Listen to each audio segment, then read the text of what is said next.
বিসমিল্লাহির রহমানির রহিম। পরম করুণাময় ও অসীম দয়ালু আল্লাহর নামে শুরু। ومن أحسن قولا ممن دعا إلى الله وعمل صالحا وقال إنني من المسلمين।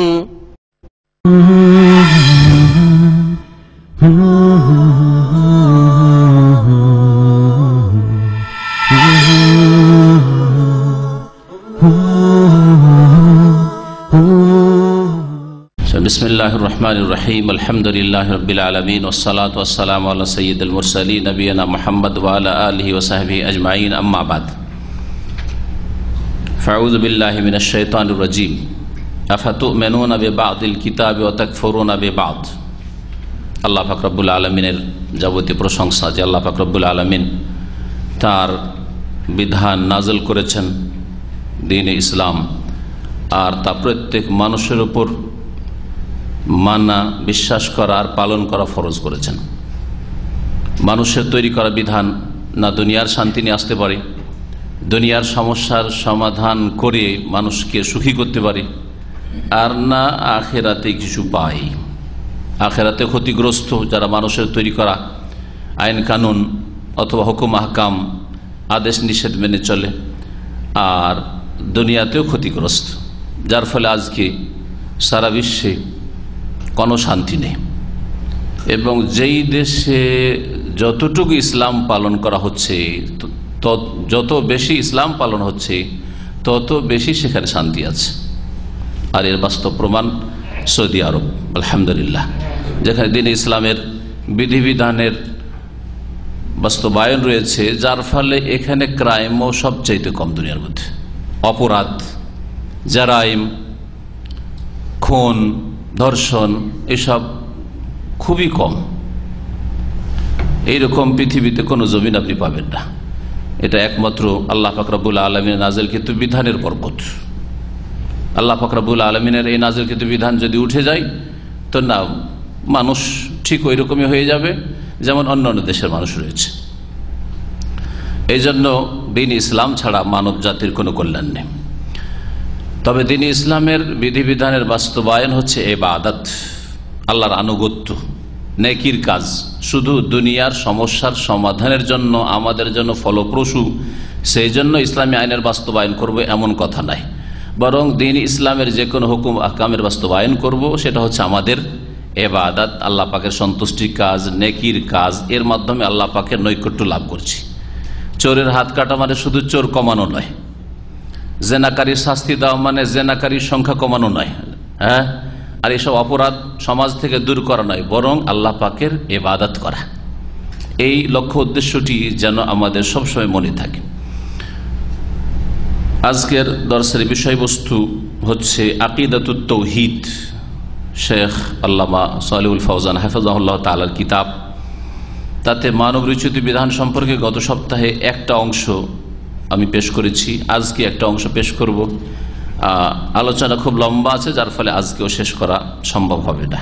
শেখ বলছেন যে আল্লাহ পাকের নাজিলকৃত বিধান দিয়ে বিচার করা, সমস্যার সমাধান করা ফরজ, আবশ্যক। ওয়ালা বুদ্দা মিনাল হুকমি বিমা আনজালাল্লাহ, আল্লাহ পাক যা নাজিল করেছেন কোরআনে কারীমে এবং রাসূলুল্লাহ সাল্লাল্লাহু আলাইহি ওয়াসাল্লামের হাদিসে, এক কথা ওহীতে, কোরআন ওহী, রাসূলুল্লাহ সাল্লাল্লাহু আলাইহি ওয়াসাল্লামের হাদিসে ওহী।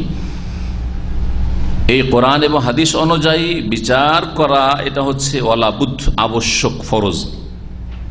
যেমন বিচারক বিচার করবে, শাসক বিচার করবে, এটা ফরজ, তেমনি জনসাধারণ বিচার নিয়ে যাবে আল্লাহ পাকের বিধানের কাছে, মানুষের তৈরি করা বিধানের কাছে নয়, এটা তাদের জন্য ফরজ। তাহলে ফরজটা দুই পক্ষ থেকে, শাসক গোষ্ঠী বা যারা বিচারক বিচারপতি তাদের উপর যেমন ফরজ, বিচার বিভাগ যারা রয়েছে তাদের উপর ফরজ। আর গত সপ্তাহে বলেছি বিচার বিভাগ মানে শুধু আপনি রাষ্ট্র পর্যায়ে দেখবেন না, আপনার বাড়িতেও, আপনার ব্যক্তি জীবনের ইবাদত বন্দেগীতে যদি 3.5 হাতের আপনার যে দেহটা রয়েছে তার উপর যদি কোরআন এবং হাদিসের বাস্তবায়ন না করতে পারেন, তাওহীদ প্রতিষ্ঠা করতে পারলেন না, তাওহীদ বাস্তবায়ন করতে পারলেন না, সুন্নতের অনুসারী হইতে পারলেন না, 5 ওয়াক্ত নামাজটা আদায় করে দিতে পারছেন না, আর যদি 5 ওয়াক্ত নামাজ পড়েন তো নবীর তরিকায় পড়তে পারছেন না, তো আপনার ওপর তো হুকুমত কায়েম করতে পারেন না। কারণ অনেকে শুধু রাষ্ট্রীয় পর্যায়ের কথা আলোচনা করে, অর্থনীতির কথা আলোচনা, কথা খুব লম্বা লম্বা, আকাশ ছোঁয়া কথা, কিন্তু নিজের জীবনের কোনো সংশোধন নাই। তা আমি আমার যে মানবরচিত বিধান আলোচনা করেছি, মানে শুধু রাষ্ট্রীয় ক্ষেত্রে নয়, আর অর্থনীতির ক্ষেত্রে নয়, আর খুব বড় বড় ক্ষেত্রে নয়, বড় সমস্যার ক্ষেত্রে নয়, বরং নিজের জীবন থেকে শুরু করতে হবে। এটা হচ্ছে দ্বীন ইসলাম। আগে নিজের ইসলাহ করুন, নিজের পরিবারের সংশোধন করুন, নিজের সমাজের করুন, তারপরে নিজের এলাকা দেশ করুন, আর তারপরে তখন সারা পৃথিবীর মানুষের ইসলাহ সংশোধনের চেষ্টা করুন। ওয়াত্তাহাকুম ইলাইহি ফি জামিই মাওয়ারিদিন নিজাই ফিল আকওয়ালিল ইজতিহাদিয়াতি বাইনাল উলামা, বলছেন যে এইরকমই আল্লাহ নাজিলকৃত বিধানের কাছে বিচার নিয়ে যেতে হবে। আমরা সমস্যার সমাধান করতে গেলে নেব বলে কোরআন হাদিস থেকে নেব।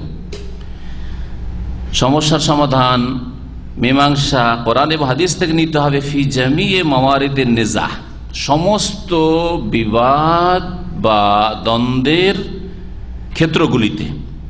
ফিল আকওয়ালিল ইজতিহাদিয়াত বাইনাল উলামা, উলামাদের মাঝে যে ইজতিহাদি তাদের উক্তিগুলি রয়েছে সে বিষয়। তাহলে আসুন এখন আমাদের যেটা বিশেষ করে ধর্মীয় বিষয়, যদিও ব্যাপক অর্থে মানুষের জীবনের সবগুলি স্তর হচ্ছে ধর্মীয় বিষয়, কিন্তু আমাদের এটা আজকালকার ভাষায় বলছি, মানে সীমিত অর্থে দ্বীনের মাসলা মাসাইলের বিষয়, ফিকহি মাসলা মাসাইলের বিষয়, আকীদার বিষয়। আইম্মায়ে কেরাম ইজতিহাদ করেছেন, আর কেউ ভুল করেছেন, কেউ ঠিক বলেছেন। তারা নবী রাসূল না, তাদের কাছে ওহী আসেনি, একদিনও কোনো ফেরেশতা আসে নাই। তারা আমাদের মতো মানুষ ছিলেন। পার্থক্য শুধু এইটুকু হইতে পারে যে আমরা ছোট, সামান্য জানি, তার একটু বেশি জানতেন। হ্যাঁ, সামান্য জানি আর তার একটু বেশি জানতেন। হ্যাঁ, কিন্তু তারা ভুলের ঊর্ধ্বে কেউ ছিলেন না। তাদের যে মেহনত পরিশ্রম, ইজতিহাদের ভিত্তিতে নানা মত হয়েছে। নানা মত, কোনটা মত নেব? 4 জন ইমাম 4টা মত ফিকহি মাসলা মাসাইলের ক্ষেত্রে। আকীদার ক্ষেত্রে আবুল হাসান আশআরীর একমত, মাতুরিদি আবু মানসুর মাতুরিদির একমত, ইমাম আহমদ রহমতুল্লাহ একমত, অন্যান্য মুহাদ্দিসিনদের আর একমত। কোনটা নেবেন আপনি? তো যে কোনো ক্ষেত্রে যখন দ্বন্দ্ব হয়েছে, সেই ক্ষেত্রে বিচার নিয়ে আসতে হবে কোন দিকে? কোরআন সুন্নাহর দিকে, আল্লাহর নাজিলকৃত বিধানের দিকে। তাহলে আপনি একটা সুন্নাতের মাসলাও যদি নেন, যে আমি সালাতে আমিন জোরে বলবো কি বলবো না, রাফুল ইয়াদাইন করে নামাজ পড়বো কি পড়বো না, এখানে সহজ সিজদা করবো কি করবো না, ইত্যাদি, এই ক্ষেত্রেও বিচার নিতে হবে কোত্থেকে? আল্লাহ নাজিলকৃত বিধান থেকে, ওয়াহি থেকে। তা হচ্ছে কোরআন এবং হাদিস, সুন্নাহ। ফালা ইউকবালু মিনহা ইল্লা মা দাল্লা আলাইহিল কিতাব ওয়াস সুন্নাহ। আইম্মায়ে কেরামদের ইজতিহাদি কথা, অর্থাৎ ফিকার মাসলা মাসাইলগুলি, ফিকার কিতাব, আমাদের দেশে যেটা বলে ফিকার কিতাব, ফিকার কিতাব, ফিকহি মাসলা মাসাইলগুলি, উলামা আইম্মাদের কথাগুলিকে কবুল করা যাবে না, তবে ইল্লা মা দাল্লা আলাইহিল কিতাব ওয়াস সুন্নাহ, যার দলিল প্রমাণ আল কিতাব কোরআনে কারিমে রয়েছে আর সুন্নাতে রয়েছে, সহিহ সুন্নায় রয়েছে। হাদিসটা সহিহ হতে হবে, তাহলে সেটা হাদিস হবে। আর যতক্ষণ পর্যন্ত সহিহ সূত্রে প্রমাণিত হলো না, সেটা রাসূলের হাদিসই নাই। ঠিক ওই রকমই অনেকবারই আমি বুঝাই যে একটা এখনই যদি কেউ আপনাদেরকে এসে সংবাদ দেয় যে এখানে মার্কেটে আজকে একটা দুর্ঘটনা ঘটেছে, একজন এসে বলল এসে, তখন আপনারা সেই সংবাদটাকে হয় বলবেন এটা বিশ্বস্ত সূত্র, আর না হলে বিশ্বস্ত সূত্র নয়, তাই না? যদি বিশ্বস্ত সূত্র হয় তাহলে বিশ্বাস করবেন, ঠিকই ঘটনা দেখা গেল যে আসলে ঘটনা। কিন্তু একজন খবরটা তো দিয়েছে, ওর ধারণাতে এরকম দুর্ঘটনা হয়েছে বা এটা ঘটেছে, খোঁজ খবর নিয়ে দেখা গেল যে না, আসলে ঘটে না, তাহলে শুনতে ভুল করেছে, শুনতে ভুল করেছে। তারপরে নেবেন যে খবর যখন এসেছে, কেন নেব না? নেবেন নাকি? খবরটা সহি নয়। তাহলে এশার পূর্বে এরকম একটা ঘটনা আজকে আমাদের ঘটেছে। আমাদের 2 ভাই, এক ভাই 2 জনকে সাথে নিয়ে আসলেন। আমি বললাম যে, উনি জিজ্ঞেস করছেন কি দার্স হয় না? বললাম যে জানি না, হয়তো শেখ মুখলিসুর রহমান আজকে এশার আগের দার্স না হইতে পারে, এশা পরে আমার দার্স হবে, কারণ আমার জানা আছে যে উর্দু বা ইংলিশ প্রোগ্রাম চলছে, সেটা এশা পর্যন্ত শেষ হয়ে যাবে, তো আমার প্রোগ্রাম হবে, এই বলে পাঠিয়েছি। নিচে আরেক ভাইয়ের সাথে দেখা হয়েছে, উনি এক কথা বলেছেন, বুঝেছেন আর এক কথা। উনি বলছেন, যিনি বলেছেন উনি বলছেন যে আমি বলেছি যে এখন দার্স হবে না, এসব তার মানে এসব এখন হবে না। আর যিনি নিচে থেকে আসছেন উনি ভেবেছেন আজকে দার্স হবে না, এখন দার্স হবে না, আজকে দার্স হবে না। তা হাদিসে এরকম হেরফের হইতে পারে না? ইসরিনা লাইলাতান, হ্যাঁ 20 দিন 20 রাত তারাবি পড়েছেন, ইসরিনা রাকাতান, লাইলাতানকে রাতকে রাকাতান করে দিয়েছে, যে 20 রাকাত তারাবি, জাল হাদিস। বুঝলেন? এবার এখন দার্স হবে না আর আজকে হবে না, এখনটাকে আজকে করে দিলে অর্থ পাল্টে গেল। বুঝে বলনেওয়ালা বলেছে কি বলেছে যে এখন দার্স হবে না, আলোচনা হবে না। আর বুঝনেওয়ালা কি বুঝেছে? আজকে হবে না। এসে আমাকে বলছে শেখ আজকে নাকি দার্স হবে না। তো বললাম আমি ক্লান্ত অবস্থা, এই জন্যই তো আসলাম যে দার্স হবে। কেন দার্স হবে না? কি বলছে? কে বলছে? অমুক সাহেব বললেন। আমি সাথে সাথে টেলিফোন করলাম, আপনি খবর দিলেন? বলছেন না তো, আমি তো এরকম বলি নাই, সামনে আছেন আমাদের ভাইরা। তো বললেন না এটাও ঠিক, দার্স হবে না, এটাও ঠিক বলবেন নাকি? না, ভুল বুঝাবুঝি হয়েছে, কথাটা ঠিক নাই, ওই রকমই হাদিসটা ঠিক নয়, জয়ীফ অথবা জাল। কোরআন এবং সুন্নাহয় যেই উক্তিটির দলিল আছে, ইমাম আবু হানিফা রাহমাতুল্লাহ আলাইহির দলিল মজবুত নিতে হবে কোন একটি বিষয়ে। আর একটা বিষয় দেখছি ইমাম শাফিঈ রাহমাতুল্লাহ দলিল বেশি মজবুত, সেটাই নিতে হবে, কারণ সেটা কোরআন হাদিসের কথা, সেটা ইমাম শাফিঈর কথা শুধু নয়। ইমাম মালিকের কথা আর দলিল বেশি মজবুত দেখছি, সেখানে আপনাকে মালিকি হয়ে যেতে হবে, মানে ইমাম মালিকি হয়ে যাওয়া, ইমাম মালিকের কথা নিতে হবে। ইমাম আহমদ বিন হাম্বলের কথা দেখছি যে এই বিষয়গুলিতে বেশি বলিষ্ঠ, কোরআন এবং হাদিস ভিত্তিক, তাহলে সেটা নিতে হবে। আর যদি বলে যে না না না এইসব তো আমরা করি না, আমরা চারজনে একজনকে ধরে নিই, যাকে ধরলাম পুরোপুরি মানবো তাকে। এটা তো একমাত্র রাসূলুল্লাহ সাল্লাল্লাহু আলাইহি ওয়াসাল্লামের গুণ, যে একজন রাসূল ধরেছে, রাসূলের সব কথাই মানবো। বোঝা গেছে? আমা আতাকুমুর রাসূল ফাখুযুহু, যা তোমাদেরকে রাসূল সাল্লাল্লাহু আলাইহি ওয়াসাল্লাম দিয়েছেন তা ফাখুযুহু, গ্রহণ করো, নাও। কিন্তু কোথায় আছে কোরআন হাদিসে যে ইমাম বুখারী যা দিয়েছেন নাও, ওমর যা দিয়েছেন নাও, আর আবু হানিফা যা দিয়েছেন নাও? কোথায় আছে? তাহলে ইসলামকে ভুল বুঝেনি, ইসলামকে ভুল বুঝে সুতরাং ভুল পথে পরিচালিত হয়েছে। কোরআন সুন্নাহর দলিল যার কথার পেছনে রয়েছে সেটাকে কবুল করা যাবে, অন্য কথাটা কবুল করা যাবে না। মিন গায়রি তাআসসুবিন লিমাযহাবিন, শেখ সালেহুল ফাওজান হাফিজাহুল্লাহ বলছেন কোন মযহাবের আপনি পক্ষপাতিত্ব করবেন না, কোন মযহাবের ক্ষেত্রে মানার ক্ষেত্রে গোঁড়ামি করবেন না। তাআসসুব, গোঁড়ামি, এক পক্ষ নেওয়া, এক সাইডে যদি হয়ে যান তো হক কথা বললেও মানবেন না আপনি, না, আপনাকে নিরপেক্ষ হইতে হবে। মগজ থেকে ওই সব আগাছা বের করে দিতে হবে, যে এইটাই মানবো, এই কথা বের করে দিতে হবে, যেন আপনার মগজটা শূন্য আছে। আর যদি শূন্য থাকে তো সব কথাই ঢুকানো যাবে, আর আগে থেকে যদি ফুল থাকে তো কিছু ঢুকানো যাবে না। তো যারা মযহাবি গোঁড়ামি করে, অন্ধভাবে কারো কথা অনুসরণ করে, তাদের অবস্থা হচ্ছে আগে থেকে অলরেডি ময়লা আবর্জনা ভরা আছে মগজে, ভাইরাস ভরা আছে। সুতরাং কোরআন হাদিস কি করে ঢুকাবেন আপনি? ওহী কি করে ঢুকাবেন? আল্লাহ নাজিলকৃত বিধান কি করে ঢুকাবেন? আর ফরজ হচ্ছে না, আমার মগজ শূন্য আছে, খালি আছে, আমাকে যা ভালো কথা দিবেন কবুল করব, আমি কোরআনও কবুল করবো, রাসূল হাদিস কবুল করব, আর আইম্মায়ে কেরামের কথা কবুল করব, যেটা কোরআন এবং হাদিসের অনুকূলে সেটা কবুল করব, যেটা কোরআন হাদিসের উল্টো দিকে যাচ্ছে সেটা যে কারো কথা হোক না কারো কবুল করব। তাহলে আপনি হক পাবেন, সত্যকে খুঁজে পাবেন। ওয়ালা তাহাইয়ুজিন লি ইমাম, না কোনো ইমামের পক্ষ নিয়ে নেবেন আপনি, গোঁড়ামিও করবেন না, কোনো পক্ষ নেবেন না। অফিল মুরাফাত ওয়াল খুসুমাত ফি সাইরিল হুকুক, এইরকমই মানুষের প্রাপ্যের ক্ষেত্রে, অধিকারের ক্ষেত্রে যে আদালতে কোর্টে মোকদ্দমা হয়, কেস হয়ে থাকে, এই কেসগুলি অফিল মুরাফাত ওয়াল খুসুমাত, মুরাফা মানে হচ্ছে মিনতি করা বা উত্থাপন করা, একটা কেস উত্থাপন করা, একটা কেস আপনি দাবি করলেন যে এই জমিটা আমার, আরেকজন বলছে এটা আমার, এই যে বিবাদমান দুই পক্ষ, এটাকে খুসুমা, খাসামা একশো মানে ঝগড়া করা, বিবাদ করা, ঝগড়া বিবাদের ক্ষেত্রে, কেসের ক্ষেত্রে, ওই এসব ক্ষেত্রেও আল্লাহ নাজিলকৃত বিধান দিয়ে বিচার করতে হবে। সেটা বিচার আদালতে গিয়ে হোক অথবা সামাজিক বিচার, আমাদের দেশে সালিস যেগুলিকে বলে, বুঝেন না সালিস? সালিস মানে কি বুঝেন? সালিসের শাব্দিক তর্জমাকে করতে পারবে, আউয়াল, সানি, সালিস, তৃতীয়, সালাসা থেকে, ঠিক না? আরবি শব্দ, একবার পিওর আরবি শব্দ। তো সালিস মানে দুই দল, এই দুজনে ঝগড়া করেছে, ও আউয়াল, সানি, আর আমি হচ্ছে সালিস, মাঝখানে বিচার করছি আমি, তাই মানে তৃতীয় পক্ষ। আমি এদিকেও ঝুঁকবো না, এদিকেও ঝুঁকবো না, এর হক একে দেবো না, ওর হক একে দেবো না। এই জন্য বিচারকে সালিস বলা হয় আমাদের দেশের ভাষায়, আরবি শব্দ। হ্যাঁ, কারণ ইসলামিক আদালত ছিল মোগল আমলে, তো আরবি ফার্সি বিচার বিভাগের ক্ষেত্রে ব্যবহার হয়েছে, সে সামাজিক বিচার হোক আর রাষ্ট্রীয় বিচার। সমস্ত সমস্যার ক্ষেত্রে বিচার নিতে হবে বিমা আনজাল আল্লাহ, আল্লাহ নাজিলকৃত বিধানের কাছে। শেখ তারপরে বলছেন লাফিল আহওয়ালি শখসিয়াতে ফাকাত, শুধু পার্সোনাল ল এর ক্ষেত্রে নয়। আহওয়াল শখসিয়া মানে পার্সোনাল ল। পার্সোনাল ল কি জিনিস এটা ভারতের লোকেরা বেশি বুঝবে, আর যদি আপনারা বুঝেন কেউ বলবেন পার্সোনাল ল বুঝেন, মুসলিম পার্সোনাল ল, ভারতে একটা কোড আছে, আইন তৈরি করা আছে মুসলিম পার্সোনাল ল, মানে মুসলিমদের ওপর হিন্দুদের আইন চাপিয়ে দিবে এটা চলবে না। বা ইউনিফর্ম সিভিল কোড তৈরি করবে যে সকল নাগরিকের সমস্ত বিচার একই রকমের হবে, এটাও চলবে না।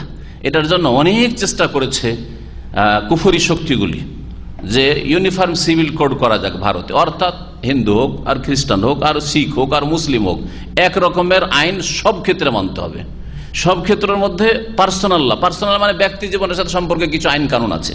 কি সেটা হচ্ছে একটা বিয়ে, বিবাহ, তালাক আর মিরাস, এই তিনটা জিনিস, শুধু এই তিনটা হচ্ছে পার্সোনাল ল। বিবাহ হবে যেমন হিন্দুর বিবাহ হবে, মুসলিমের হবে, খ্রিস্টানদের এরকমই হবে। তালাক, তালাকের সিস্টেম যেটা হবে মুসলিম, হিন্দু, জৈন, আস্তিক, নাস্তিক সবার একরকম হবে। এর জন্য অনেক চেষ্টা করেছে, কিন্তু আলহামদুলিল্লাহ ভারতের মুসলিম আজকে থেকে, জামে সালফিয়া যখন আমরা লেখাপড়া করতাম তখন এই খুব আন্দোলন চলেছে, আজকে থেকে প্রায় 35 বছর আগে।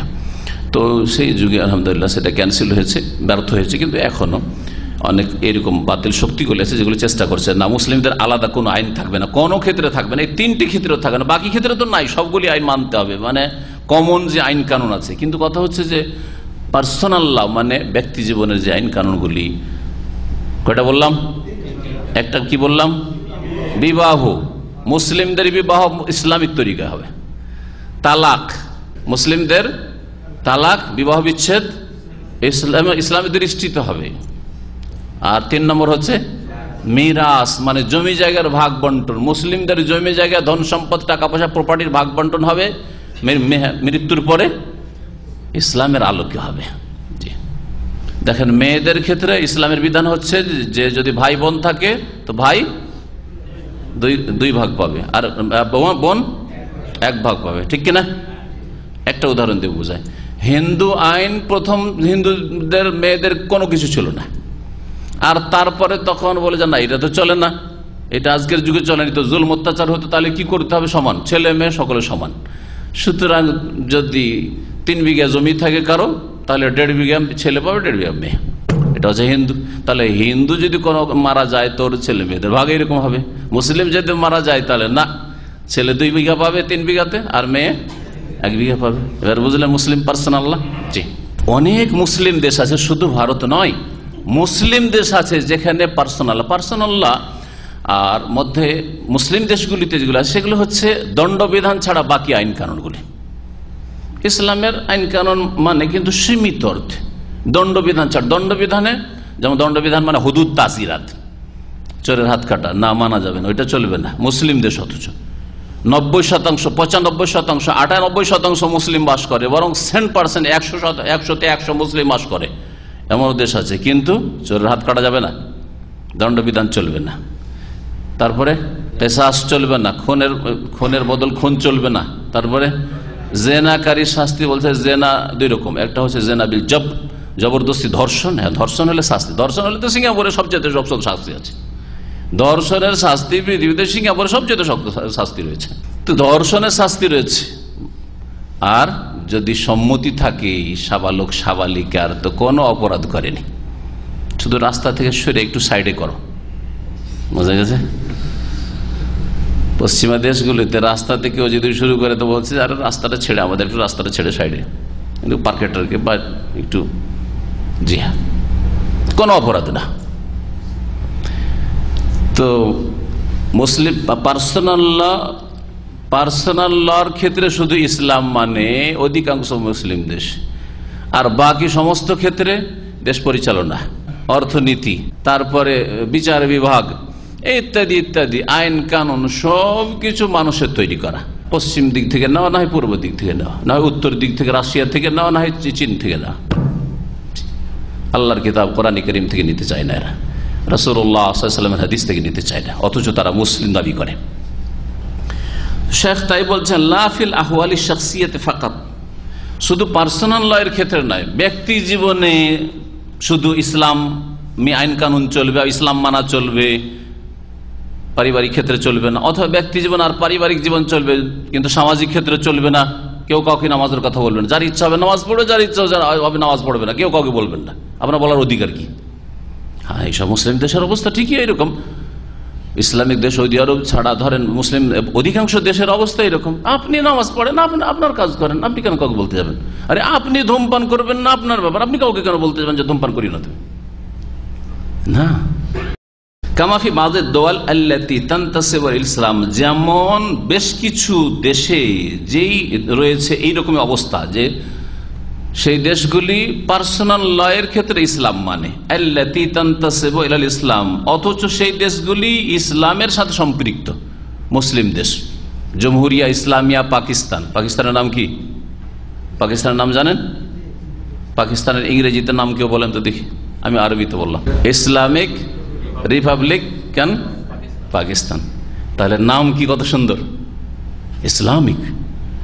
হ্যাঁ, সৌদি আরবের নামও এত সুন্দর নাম নাই, আল মামলাকাতুল আরাবিয়াতুস সৌদি আল ইসলামিয়া আছে, কিন্তু পাকিস্তানের নাম হচ্ছে আল জমহুরিয়া আল ইসলামিয়া আল পাকিস্তানিয়া। নাম কত সুন্দর। দিল্লিতে একটা ইউনিভার্সিটি আছে, জেনারেল ইউনিভার্সিটি, আর সহশিক্ষা অন্যান্য ইউনিভার্সিটিতে যাওয়া হয়, কাছাকাছি ওই রকম অবস্থা, কিন্তু নাম হচ্ছে জামিয়া মিল্লিয়া ইসলামিয়া, জামিয়া মিল্লিয়া ইসলামিয়া। তো এইরকম হচ্ছে মুসলিমদের অবস্থা। প্রতিষ্ঠাতা ইউনিভার্সিটির মুসলিম, জাকির হোসেন, তার নাম ছিল জাকির হোসেন। আলিগড় ইউনিভার্সিটির নাম ওই রকমই মুসলিম, ওরা ইসলামিয়াটা ব্যবহার করে, ওরা বলছে মুসলিম ইউনিভার্সিটি। তো খানিকটা চলবে এটা, কারণ মুসলিম হলে যে ইসলাম থাকবে জরুরি না, পুরোপুরি ইসলাম থাকবে জরুরি না, কিছু আছে ইসলাম। তো আলিগড় মুসলিম ইউনিভার্সিটিতে মুসলিম সমবেদনা আছে, জাতীয়তার গন্ধ আছে। একটা ছেলে যদি আলিগড় মুসলিম ইউনিভার্সিটিতে পড়ে শুনে বেরোয়, তোর মুসলিম জাতীয়তা একটু আছে, মুসলিমদের একটা দরদ আছে, কিন্তু ইসলাম নেই, অধিকাংশদের মধ্যে ইসলাম নেই। দুটো পার্থক্য আছে, মুসলিম দেশ আর ইসলামিক দেশে এটাই পার্থক্য, মুসলিম দেশ আর ইসলামিক দেশে এটাই পার্থক্য। তো এই জন্য আমি বলি যে দেশ আসলে তিন রকমের, ইসলামিক দেশ, মুসলিম দেশ আর অমুসলিম দেশ, আর দুই ভাগ না।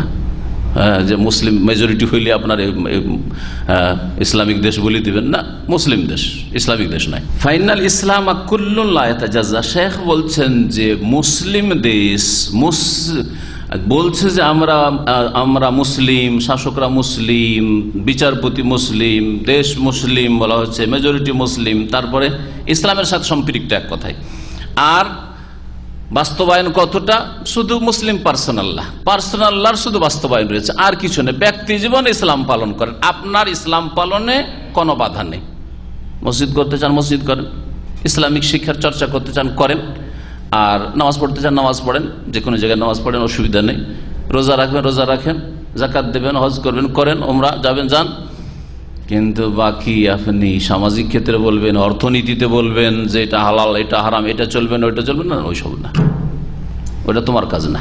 শেখ বলছেন কারণ দ্বীন-ই ইসলাম হচ্ছে কুল্লুন, একটি হচ্ছে পূর্ণাঙ্গ জীবন বিধান, লা ইয়াতাজাজ্জা, সেটা বিভাজনযোগ্য নয়, যে সেটাকে বিভক্ত করবেন, তার কিছু মানবেন কিছু মানবেন না। পার্সোনাল ল মানি, সামাজিক ক্ষেত্রে মানি না, বা রাষ্ট্রীয় ক্ষেত্রে মানি না, অর্থনীতিতে মানি না, এটা চলবে না। সর্বস্তরে ইসলাম পালন করতে হবে, এই হচ্ছে দ্বীন ইসলাম। আল্লাহ তাআলা না হলে কঠোর শাস্তি রয়েছে। ইসলামকে ভাগ বন্টন করে কিছু মানলাম কিছু মানলাম না, দুনিয়াতেও শাস্তি আর আখেরাতে শাস্তি, আর সেই শাস্তি ভোগ করছে আজকালকার মুসলিমরা। ভালো করে শুনেন, এই শাস্তি এই আযাবই মুসলিমদের উপর এখন, যখন থেকে এরা পশ্চিমা আইন, মানবরচিত আইন দিয়ে দেশ পরিচালনা করা শুরু করেছে, আর তারা ইসলামী দণ্ডবিধানকে সরিয়ে দিয়েছে, মুসলিম জীবন থেকে বা মুসলিমদের বিচার বিভাগ। আল্লাহ পাক রব্বুল আলামিন ইসলামে পুরোপুরি প্রবেশ করার নির্দেশ দিয়েছেন। কালা তাআলা মহান আল্লাহ ইরশাদ করেছেন, ইয়া আইয়ুহাল্লাযীনা আমানু উদখুলু ফিস-সিলমি কাফা, হে ঈমানদার লোকেরা, উদখুলু ফিস-সিলমি, তোমরা ইসলামে প্রবেশ করো। কাফা মানে পূর্ণ মাত্রায়, পুরাপুরি প্রবেশ করো। তাহলে ইসলামে পুরাপুরি প্রবেশ করতে হবে। আজকের মুসলিমরা ইসলামে পুরোপুরি যেহেতু নেই, যার ফলে আযাব শাস্তি। আমি এর একটা উদাহরণ দিই, যে আপনি যদি বাসে সফর করেন, হ্যাঁ, বাসে যাচ্ছেন অথবা কারে যাচ্ছেন, আপনার নিজের কারে, আর ভদ্রলোক জানালাটা খুলে দিয়েছেন, আর একটু হাওয়া খাবো, হাতটাকে লম্বা করে দিয়েছেন, হ্যাঁ, বডিটা তো আপনার সিটে বাসের ভিতরে, আর হাতটাকে ভদ্রলোক লম্বা করে দিয়ে একটু হাওয়া টাওয়া খাই গ্লাস খুলে, আর এইভাবে চলছেন। আর পাশাপাশি সামনের দিক থেকে গাড়ি আসছে, তো এই হাতটার দশা কি হবে? হ্যাঁ, ঠিক মুসলিমদের অবস্থাটা এরকম। জি, এই আয়াত হচ্ছে সূরা বাকারার 208 নম্বর আয়াত। উদখুলু ফিস-সিলমি কাফা ওয়ালা তাত্তাবিউ খুতুওয়াতিশ শায়তান, ইসলামে পুরোপুরি ভাবে তোমরা প্রবেশ করো, মানে পূর্ণাঙ্গ মুসলিম হও। ব্যক্তি জীবনে মুসলিম, পরিবারও মুসলিম, তোমার স্ত্রী ছেলে মেয়ে তারাও ইসলাম পালন করে, সমাজও মুসলিম, হ্যাঁ, তোমার অর্থনীতি রুজি রোজগারও মুসলিম। আর খরচ করার ক্ষেত্রে যখন অর্থ উপার্জন করার পরে ব্যয় করেছো, সেখানেও ইসলামিক তরিকাতে খরচ করো, অনইসলামিক জায়গায় হারাম জায়গায় খরচ করিও না। রাষ্ট্রনীতিতেও মুসলিম। উদখুলু ফিস-সিলমি কাফা, এটা হচ্ছে উদখুলু ফিস-সিলমি কাফার অর্থ। ইবাদত বন্দেগীর ক্ষেত্রে, আকীদার ক্ষেত্রে, আখলাকের ক্ষেত্রে, সমস্ত ক্ষেত্রে উদখুলু ফিস-সিলমি কাফা। তোমার আকীদাটা যেন ইসলামী আকীদা হয়, তোমার ইবাদতটা যেন রাসূলুল্লাহ সাল্লাল্লাহু আলাইহি ওয়াসাল্লামের ইবাদতের মতো হয়, আর তোমার আদান প্রদান, হ্যাঁ, আখলাক আচরণ মুআমালাত, সেটাও যেন ইসলামিক হয়। এটা হচ্ছে উদখুলু ফিস-সিলমি কাফা। ওয়ালা তাত্তাবিউ খুতুওয়াতিশ শায়তান, আর তোমরা শয়তানের পদাঙ্কের অনুসরণ করিও না, শয়তানের কদমে কদম রাখিও না, শয়তান যেদিকে যায় সেদিকে যেও না। তাহলে বোঝা গেল যে আল্লাহ পাকের দ্বীনের, হ্যাঁ, বাস্তবায়ন যদি না করা হয়, মানব রচিত বিধানের যদি বাস্তবায়ন হয়, মানব রচিত বিধান দিয়ে যদি জীবন পরিচালনা করেন, জীবনের যে কোনো স্তর, তাহলে কি করলেন? শয়তানের অনুসরণ করলেন, শয়তানের অনুসরণ করলেন। ওয়ালা তাত্তাবিউ খুতুওয়াতিশ শায়তান ইন্নাহু লাকুম আদুউম মুবিন, কারণ শয়তান হচ্ছে তোমাদের প্রকাশ্য শত্রু। আল্লাহ পাক রব্বুল আলামিন যে শাস্তির কথা একটু আগে বলছিলাম, যে যদি দ্বীন ইসলামের কিছু মানবো কিছু মানবো না, 5 ওয়াক্ত নামাজটা পড়ি কিন্তু বড় দিনে রোজা রাখতে পারি না, শীতকালে রোজাটা রেখে নি কিন্তু এই গরমের দিনে পারি না, হ্যাঁ, যাকাত কিছু দিই কিছু দিই না, বুঝলেন না, কিছুটা পর্দা করি কিছুটা পর্দা করি না, মাথাটা ঢেকে একটা ছোট্ট স্কার্ফ দিয়ে মাথার পর্দা করি, চেহারার পর্দা করি না।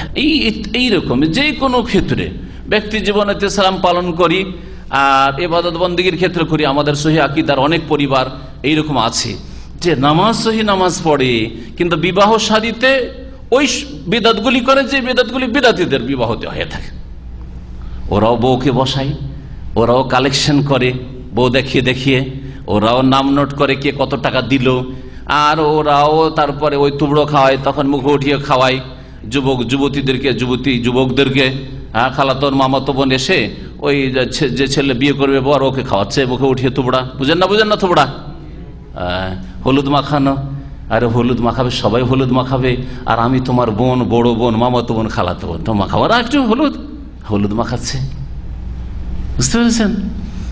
তো শুধুই আপনি এবার নামাজের ক্ষেত্রে সহি নামাজ পড়বেন, আর বিবাহ শাদীর ক্ষেত্রে অনইসলামিক বিবাহ, যৌতুক ছাড়া বিয়ে দেবে না, আকীদা বলছেন, দাবি করছেন সহি, আর নামাজটাও সহি, আমি সহি রসুলের নামাজ পড়ি, রসুল্লাহ নামাজ পড়ি, আর ওই দিকে যৌতুক ছাড়া বিয়ে করবেন না, বা যৌতুক ছাড়া ছেলের বিয়ে দিবেন না, আর মেয়ের বিয়ে দিতে ভালো কাস্টমার খুঁজতে গিয়ে বিনা পয়সা পাচ্ছেন না, গরিবকে তো মেয়ে দিবেন না, হ্যাঁ, দিনদার ধার্মিককে আল্লাহ ভীরুকে তো মেয়ে দিবেন না, দিবেন সার্ভিস হোল্ডারকে, ভালো চাকরি করে কিনা, ভালো ইনকাম করে কিনা, ভালো বিজনেসম্যান কিনা, সুতরাং তাকে একটা কার কিনে দিতে হবে, না হয় 10 লাখ টাকা দিতে হবে, না হয় বিদেশ পাঠাইতে হবে। হারাম কাজ কোথায় ইসলাম পালন করলেন? আপনি কিছুটা পালন করলেন, আযাব শাস্তি শুনেন। আর আজকাল এই যে পারিবারিক সমস্যাগুলি হচ্ছে, 10 লাখ টাকা খরচ করে মেয়ের বিয়ে দিল, শেষখানে কয়েক মাস পরে মেয়ে আত্মহত্যা করল, হ্যাঁ, শান্তি হলো না। মন্ত্রীর বাড়ি দিয়েছে, এমপির বাড়িতে বিয়ে দিয়েছে, বড় ধনাঢ্যের বাড়িতে বিয়ে দিয়েছে, আত্মহত্যা করেছে অথবা মেরে ফেলে দিয়েছে, তাকে পিটিয়ে মেরে দিয়েছে। এসব পড়েন না পত্র পত্রিকায়? কেন? শোনেন, আয়াত শোনেন। আল্লাহ পাক রব্বুল আলামিন বলছেন যে আফাতুমিনুনা বিবাযিল কিতাব ওয়া তাকফুরুনা বিবায, তাহলে কি তোমরা আল কিতাবের অর্থাৎ ওহীর, কোরআন এবং হাদিসের কিছু কথা তোমরা বিশ্বাস করবে, মানবে, ওয়া তাকফুরুনা বিবায, আর কিছু কথা তোমরা অস্বীকার করবে, কুফরি করবে? খেয়াল খুশি মানব আমরা, এতটুকু মানি অতটুকু মানতে পারি না, যতটা পারছি মানছি। আল্লাহর আপনি অনুগত না, আল্লাহ এতটা পারছে ভাই, আর বেশি পারছি না, এইরকম যদি করে, অথচ সেগুলি ফরজ, অথচ সেগুলি বিদআত, অথচ সেগুলি হারাম, তারপরে করবে। যৌতুক হারাম, হ্যাঁ, আর নারী পুরুষ অবাধ মেলামেশা হারাম, আর বিবাহ অনুষ্ঠানে এইরকম নারী পুরুষ একাকার হয়ে যাওয়া, আর পর্দার কোনো খেয়াল না রাখা, ভিডিও ক্যামেরা করা, মা বোন খালাদের আর দোস্ত বন্ধুকে নিয়ে এসে সৌদি আরবে দেখানো, করে না যুবকরা, না হারাম। আফাতুমিনুনা বিবাযিল কিতাব, আল্লাহর বিধানের কিছু তো মানবে, ওয়া তাকফুরুনা বিবায, আর কোন ক্ষেত্রে তোমরা কি করবে? অস্বীকার করবে, মানবে না। এইরকমই রাষ্ট্রীয় ক্ষেত্রে, ব্যক্তি জীবনে নামাজ পড়তে কোথাও নিষেধ নেই মুসলিম দেশে, কিন্তু আপনি বিচার করবেন, কেউ জেনা করেছে আর 10টা বেত লাগিয়ে দেখেন, সামাজিক বিচার করতে গিয়ে 25টা জুতা লাগিয়ে দেখেন, আর তারপরে যদি ওই ছেলে যে জুতা খেয়েছে যদি পুলিশ কেস করে দেয় তো খবর আছে, মোল্লা মৌলবীদের খবর আছে, হ্যাঁ, সমাজপতিদের খবর আছে, জানেন না সব? আল্লাহ পাক বলছেন যে ইসলামের কিছু মানবে আর কিছু মানবে না, রাষ্ট্রনীতিতে মানবে না, অর্থনীতিতে মানবে না।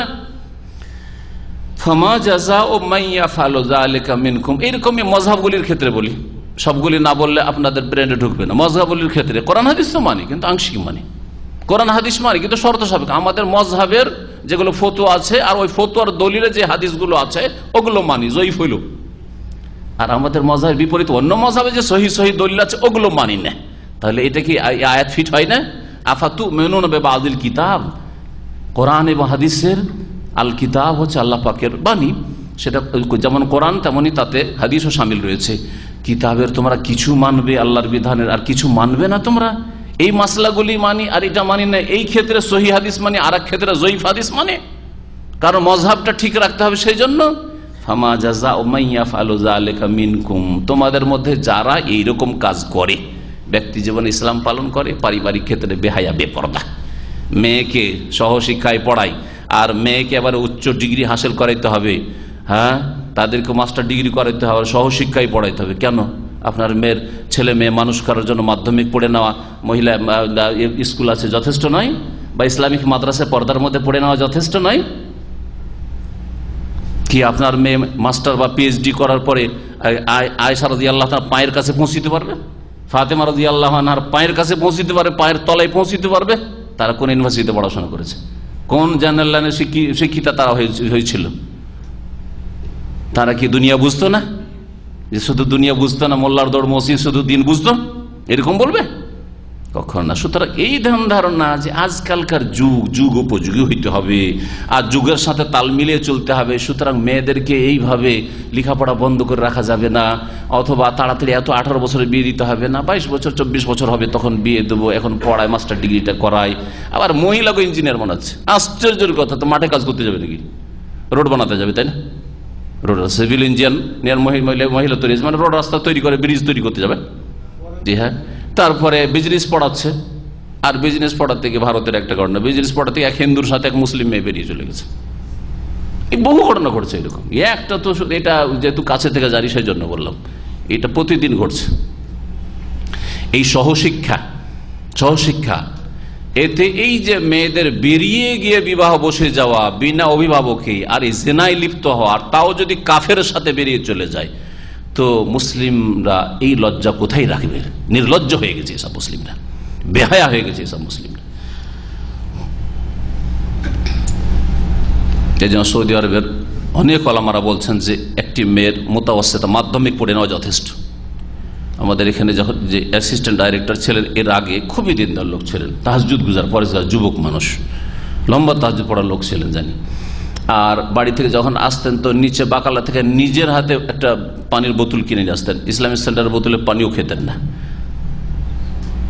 তো তার স্ত্রী উনি ইচ্ছা করলে, আবার উনি ইঞ্জিনিয়ার, ইলেকট্রিক্যাল ইঞ্জিনিয়ার, তো উনি ইচ্ছা করলে একটা মাস্টার ডিগ্রি মেয়ে বিয়ে করতে পারতেন না? হ্যাঁ পারতেন, অবশ্যই পারতেন। তার স্ত্রী হচ্ছে মাত্র মোতাবস্তিতা 9th পড়া, বলছে যথেষ্ট, এটা আমার ছেলে মেয়ে মানুষ করার জন্য এতটুকু যথেষ্ট, আমারও রান্না করে দেবে আর ছেলে মেয়েগুলি লালন পালন করবে, এতটাই যথেষ্ট। যদি সেটা যদি ইউনিভার্সিটি পাশ করা, আসলে আমাদের টার্গেট, আমাদের ভুল যে মেয়েদেরকে চাকরি করা, মেয়েদের মাধ্যমে ইনকাম করাবো, যেটা ইসলামী কথা নাই, অনইসলামী কথা। আমার মেয়েরা লেখাপড়া করে ইনকাম করুক, এটা ইসলামী কথা নেই। এই যদি এই কথাটা মগজে ঢুকে থাকে যে আমার বোনেরা ইনকাম করবে, যেমন আমরা ইনকাম করব, আমার মেয়ে ইনকাম করবে আমার ছেলের মতো, হ্যাঁ বাকি কিছু একটা ইনকাম করবে, চাকরি করবে বা পড়াবে, এইসব ধারণাই আসলে অনইসলামিক ধারণা। যে আজকের কথা হয়তো অনেকে মনে হবে যে আমি খুব সংকীর্ণ চিন্তাধারা রাখি, না, আমি আপনাদের সুরক্ষার আশা রাখি। আল্লাহ পাক হেফাজতে রাখেন মুসলিম মেয়েদেরকে, আল্লাহ পাক হেফাজতে রাখেন। সেই জন্য আজকাল যে ফিতনার যুগ, ছেলেকে আয়ত্তে রাখা যায় না, ছেলেকে রাখা যায় না, আর মেয়েকে আপনি সহশিক্ষা পড়াই দিবেন, তাহলে কি করে হবে? ভালো ভালো পরিবার, ধার্মিক পরিবার, আলেমের পরিবার দেশে ঠিক রাখতে পারে না, কারণ বাড়িতে না ইসলামিক পরিবার, যে পাশের বাড়িতে সবকিছুই চলছে, লুকিয়ে লুকিয়ে গিয়ে ছোট ছোট বাচ্চা লুকিয়ে গিয়ে সবকিছু দেখছে, ওখানে পালিয়ে যাচ্ছে। সমাজে রাস্তায় নামলে তো খারাপ চরিত্রের ছেলেরা, কি অবস্থা হয় তাই। তারপরে হাতে হাতে মোবাইল ধরিয়ে দিয়েছেন মেয়েদের, জি ইন্টারনেট দিয়ে দিচ্ছেন, আর মেয়ের ফেসবুক অ্যাকাউন্টও আছে আর টুইটারও আছে, তো ওই মেয়ের দ্বারা কিনা হইতে পারে। বলছেন যে আল্লাহ পাক রব্বুল আলামিন ইরশাদ করেছেন, আয়াতটি বলছিলাম, আয়াতটা পুরা বলি। আল্লাহ পাক বলেছেন ওই সব লোকদের সম্পর্কে যারা ইসলামের কিছু মানে আর কিছু মানে না। মন মানসিকতা সবগুলি মানবো এরকম নাই, হ্যাঁ মন মানসিকতা যদি থাকে আল্লাহর দিনে সবটাই মানবো, কিন্তু সুন্নত মুস্তাহাবে অনেকটাই পারলাম না, অথবা এই ক্ষেত্রে এটা আমাদের জন্য ওয়াজিব হইলেও নিরুপায়, কারণ আমাদের আর এর চাইতে বেশি ক্ষমতা নেই। যেমন জনসাধারণ মানুষ দণ্ডবিধান বাস্তবায়ন করতে পারবো না, কোন আলেদ্দিন পারবে কি চোরের হাত কাটতে? পারবো না। জেনাকারীর বিচার করে 100 কোড়া লাগাতে পারবো আমরা? এটা আমাদের হাতে না, এটা সরকারের হাতে। তো সেই ক্ষেত্রে আমার ঈমান আছে, মনের কামনা বাসনা আছে যে আল্লাহ তৌফিক দিলে প্রথম চোটে এই দণ্ডবিধান কায়েম করবে, কিন্তু পারছি না, তো আল্লাহ অবশ্যই মাফ করবেন আমাকে, এবং এইরকম নিয়ত যাদের থাকবে তাদেরকে মাফ করবেন। কিন্তু না, আগে থেকে এইরকম সুযোগ সুবিধা আমাকেও যদি ওইখানে পৌঁছে দেওয়া যেখানে অন্যদেরকে পৌঁছানো, যদি আমি ওদের মতই করবো, হ্যাঁ তাহলে তো অন্তরে কুফরি লুকায়িত আছে যে কিছু ইসলামের মানবো কিছু মানবো না। তো আল্লাহ পাক বলছেন যারা কিছু ইসলামের মানে আর কিছু মানে না, ফামা জাযাউ মাইয়া ফালু যালিকা মিনকুম, তোমাদের মধ্যে যারা এরকম কাজ করবে তাদের বদলা, তাদের শাস্তি এর ছাড়া আর কিছু নেই। কি ইল্লা খিজিউন ফিল হায়াতিদ দুনিয়া, পার্থিব জগতে তাদের জন্য লাঞ্ছনা, আল্লাহ লাঞ্ছিত করবেন, তাদেরকে অপদস্থ করবেন, হ্যাঁ তাদেরকে গোলাম বানিয়ে দেবেন। দুনিয়ার লাঞ্ছনা আজকে রয়েছে না, দেখেন চিন্তা করুন মুসলিমদের অবস্থা, দুনিয়াতে মুসলিমরা লাঞ্ছিত, গোলামের জীবন অধিকাংশ সর্বস্তরে, দুর্বল অসহায়। আমাদের সম্পর্কে চূড়ান্ত সিদ্ধান্ত কারা নিচ্ছে? কুফরি শক্তি, হ্যাঁ ওরা যা করবে তাই হচ্ছে। এগুলো দুনিয়ার লাঞ্ছনা নয়। আর দুনিয়ার লাঞ্ছনা এছাড়া তো আছে বিভিন্ন আযাব, ব্যক্তি জীবনে বিভিন্ন আযাব আসা, পারিবারিক জীবনে বিভিন্ন শাস্তি আসা, মেয়ে বেরিয়ে চলে গেল, ছেলে বাপকে জিজ্ঞাসা করলো না, বিয়ে করে কোত্থেকে উঠিয়ে নিয়ে চলে আসলো, ইত্যাদি ইত্যাদি, আরো কত রকমের শাস্তি, ব্যাধির শাস্তি, আল্লাহ পাকের আসমানি জমিনি আযাব, এই সবগুলি শামিল। আল্লাহ পাকের কথা অত্যন্ত ব্যাপক। দুনিয়াতে আল্লাহ লাঞ্ছিত অপদস্থ করবেন যারা ইসলামের কিছু মানে আর কিছু মানে না। 5 ওয়াক্ত নামাজে 4 ওয়াক্ত পড়ে, ফজর পড়ে না, এর শাস্তি খিজিউন ফিল হায়াতিদ দুনিয়া, দুনিয়াতে আল্লাহ লাঞ্ছিত অপদস্থ করবেন। ওয়ায়াউমাল কিয়ামতি, এতেই ছেড়ে দেবেন না। আল্লাহ বলেন ওয়ায়াউমাল কিয়ামতি ইউরাদ্দুনা ইলা আশাদ্দিল আযাব, কিয়ামতের দিনে তাদেরকে ঠেলে দেওয়া হবে। ইউরাদ্দুনা কোন দিকে? ইলা আশাদ্দিল আযাব, কঠিন শাস্তির দিকে, জাহান্নামে ঠেলে দেওয়া হবে। ফরজ ওয়াজিব ছেড়ে দেবেন, হারাম নাজায়েজ কাজ করবেন, আংশিক ইসলাম মানবেন, আংশিক মানবেন না, কোন ক্ষেত্রে মানবেন, কোন ক্ষেত্রে মানবেন না, অথচ সেগুলি পালন করতে পারবেন, হ্যাঁ মানতে পারবেন, করছেন না বা করার নিয়ত নেই, উদ্দেশ্য নেই, তাহলে দুনিয়াতেও আযাব আর আখিরাতে কঠিন আযাব। ওয়ামাল্লাহু বিগাফিলিন আম্মা তা'মালুন, তোমরা যা কিছু করছো পৃথিবীতে এ সম্পর্কে আল্লাহ পাক উদাসীন নন, আল্লাহ গাফিল নন, সব খবর আল্লাহকে আছে। এই আয়াতটি অত্যন্ত সুবহানাল্লাহ, অত্যন্ত শক্ত একজন মুসলিমের জন্য, সত্যিকার অর্থে যদি মুসলিম হয়। কি করে ইসলামের কিছু পালন করলাম, কিছু পালন করলাম না। নামাজটাই দেখেন, নামাজ অনেক 5 ওয়াক্ত নামাজ পড়ার লোক আছে, নামাজ পড়ে কিন্তু জামাতে নামাজ পড়ে না, প্রায় সময় জামাত ছেড়ে দিয়ে দ্বিতীয় জামাত, না হলে একা, নাই ঘরেই, না হয় তাড়াহুড়া করে, বিদাতি তরিকায়। তাহলে ওগুলো আংশিক মানা না? নামাজের আসলটা মানছেন কিন্তু খুশুটা মানছেন না, নামাজের আসলটা মানছেন, রসুলের তরিকার নামাজ মানছেন না, বিদাতি নামাজ পড়ছেন। নামাজের আসলটা মানছেন কিন্তু আমি জামাতে নামাজ পড়ছেন না, মসজিদে এসে নামাজ পড়ছেন না, কিছু নামাজ মসজিদ পড়েন, কিছু ঘরে পড়েন, ফজর নামাজটা ঘরেই পড়েন। আপনি কি এই আয়াতে শামিল না? এই আয়াতের একটা অংশ শাস্তি আপনাকে পেতে হবে না? দুনিয়ার লাঞ্ছনা, ওয়া ইয়াউমাল কিয়ামাতি ইউরাদ্দুনা ইলা আশাদ্দিল আযাব। আল্লাহ পাক রব্বুল আমাদের সকলকে যেন হিদায়াত দান করেন। ওয়া কাযালিকা ইয়াজিবু আলা আতবাইল মাযাহিব ওয়াল মানাহিজিল মুআসিরা আন ইয়ারুদ্দু আকওয়াল আইম্মাতি বিল কিতাব ওয়াস সুন্নাহ। এইরকমই যারা মযহাবের অনুসারী, জন্মসূত্রে কোন মযহাবে ছিলেন আপনি, জন্মসূত্রে আপনি হানাফি, জন্মসূত্রে কেউ শাফি, জন্মসূত্রে মালিকি বা হাম্বলি, তাদের উচিতটা কি? এইরকমই আল মানাহিজুল মুআসিরা মানে বর্তমান যুগের আইন কানুন বিধিবিধান মানুষের তৈরি করা। এটা হচ্ছে চীনের আইন, এটা রাশিয়ার ল, আর এটা হচ্ছে আপনার আমেরিকান ল, এটা হচ্ছে ব্রিটিশ ল, এগুলো মানাহিজ মুআসিরা। অথবা ধর্মীয় ক্ষেত্রে এটা হচ্ছে ইখওয়ানুল মুসলিমের তরিকা, এটা জামাত ইসলামীর তরিকা, এটা হচ্ছে তাবলীগীর তরিকা। এই যে মানুষের তরিকা মানাহিজ মুআসিরা, এগুলো ধর্মের নামে, যেগুলো একটা বিধর্মিতার নামে মানব রচিত বিধান, আর একটা হচ্ছে ধর্মের ক্ষেত্রে বিভিন্ন দল আর তাদের যে চিন্তাধারা আর তাদের থিওরি, যে এইভাবে আমরা ইসলামের খেদমত করব।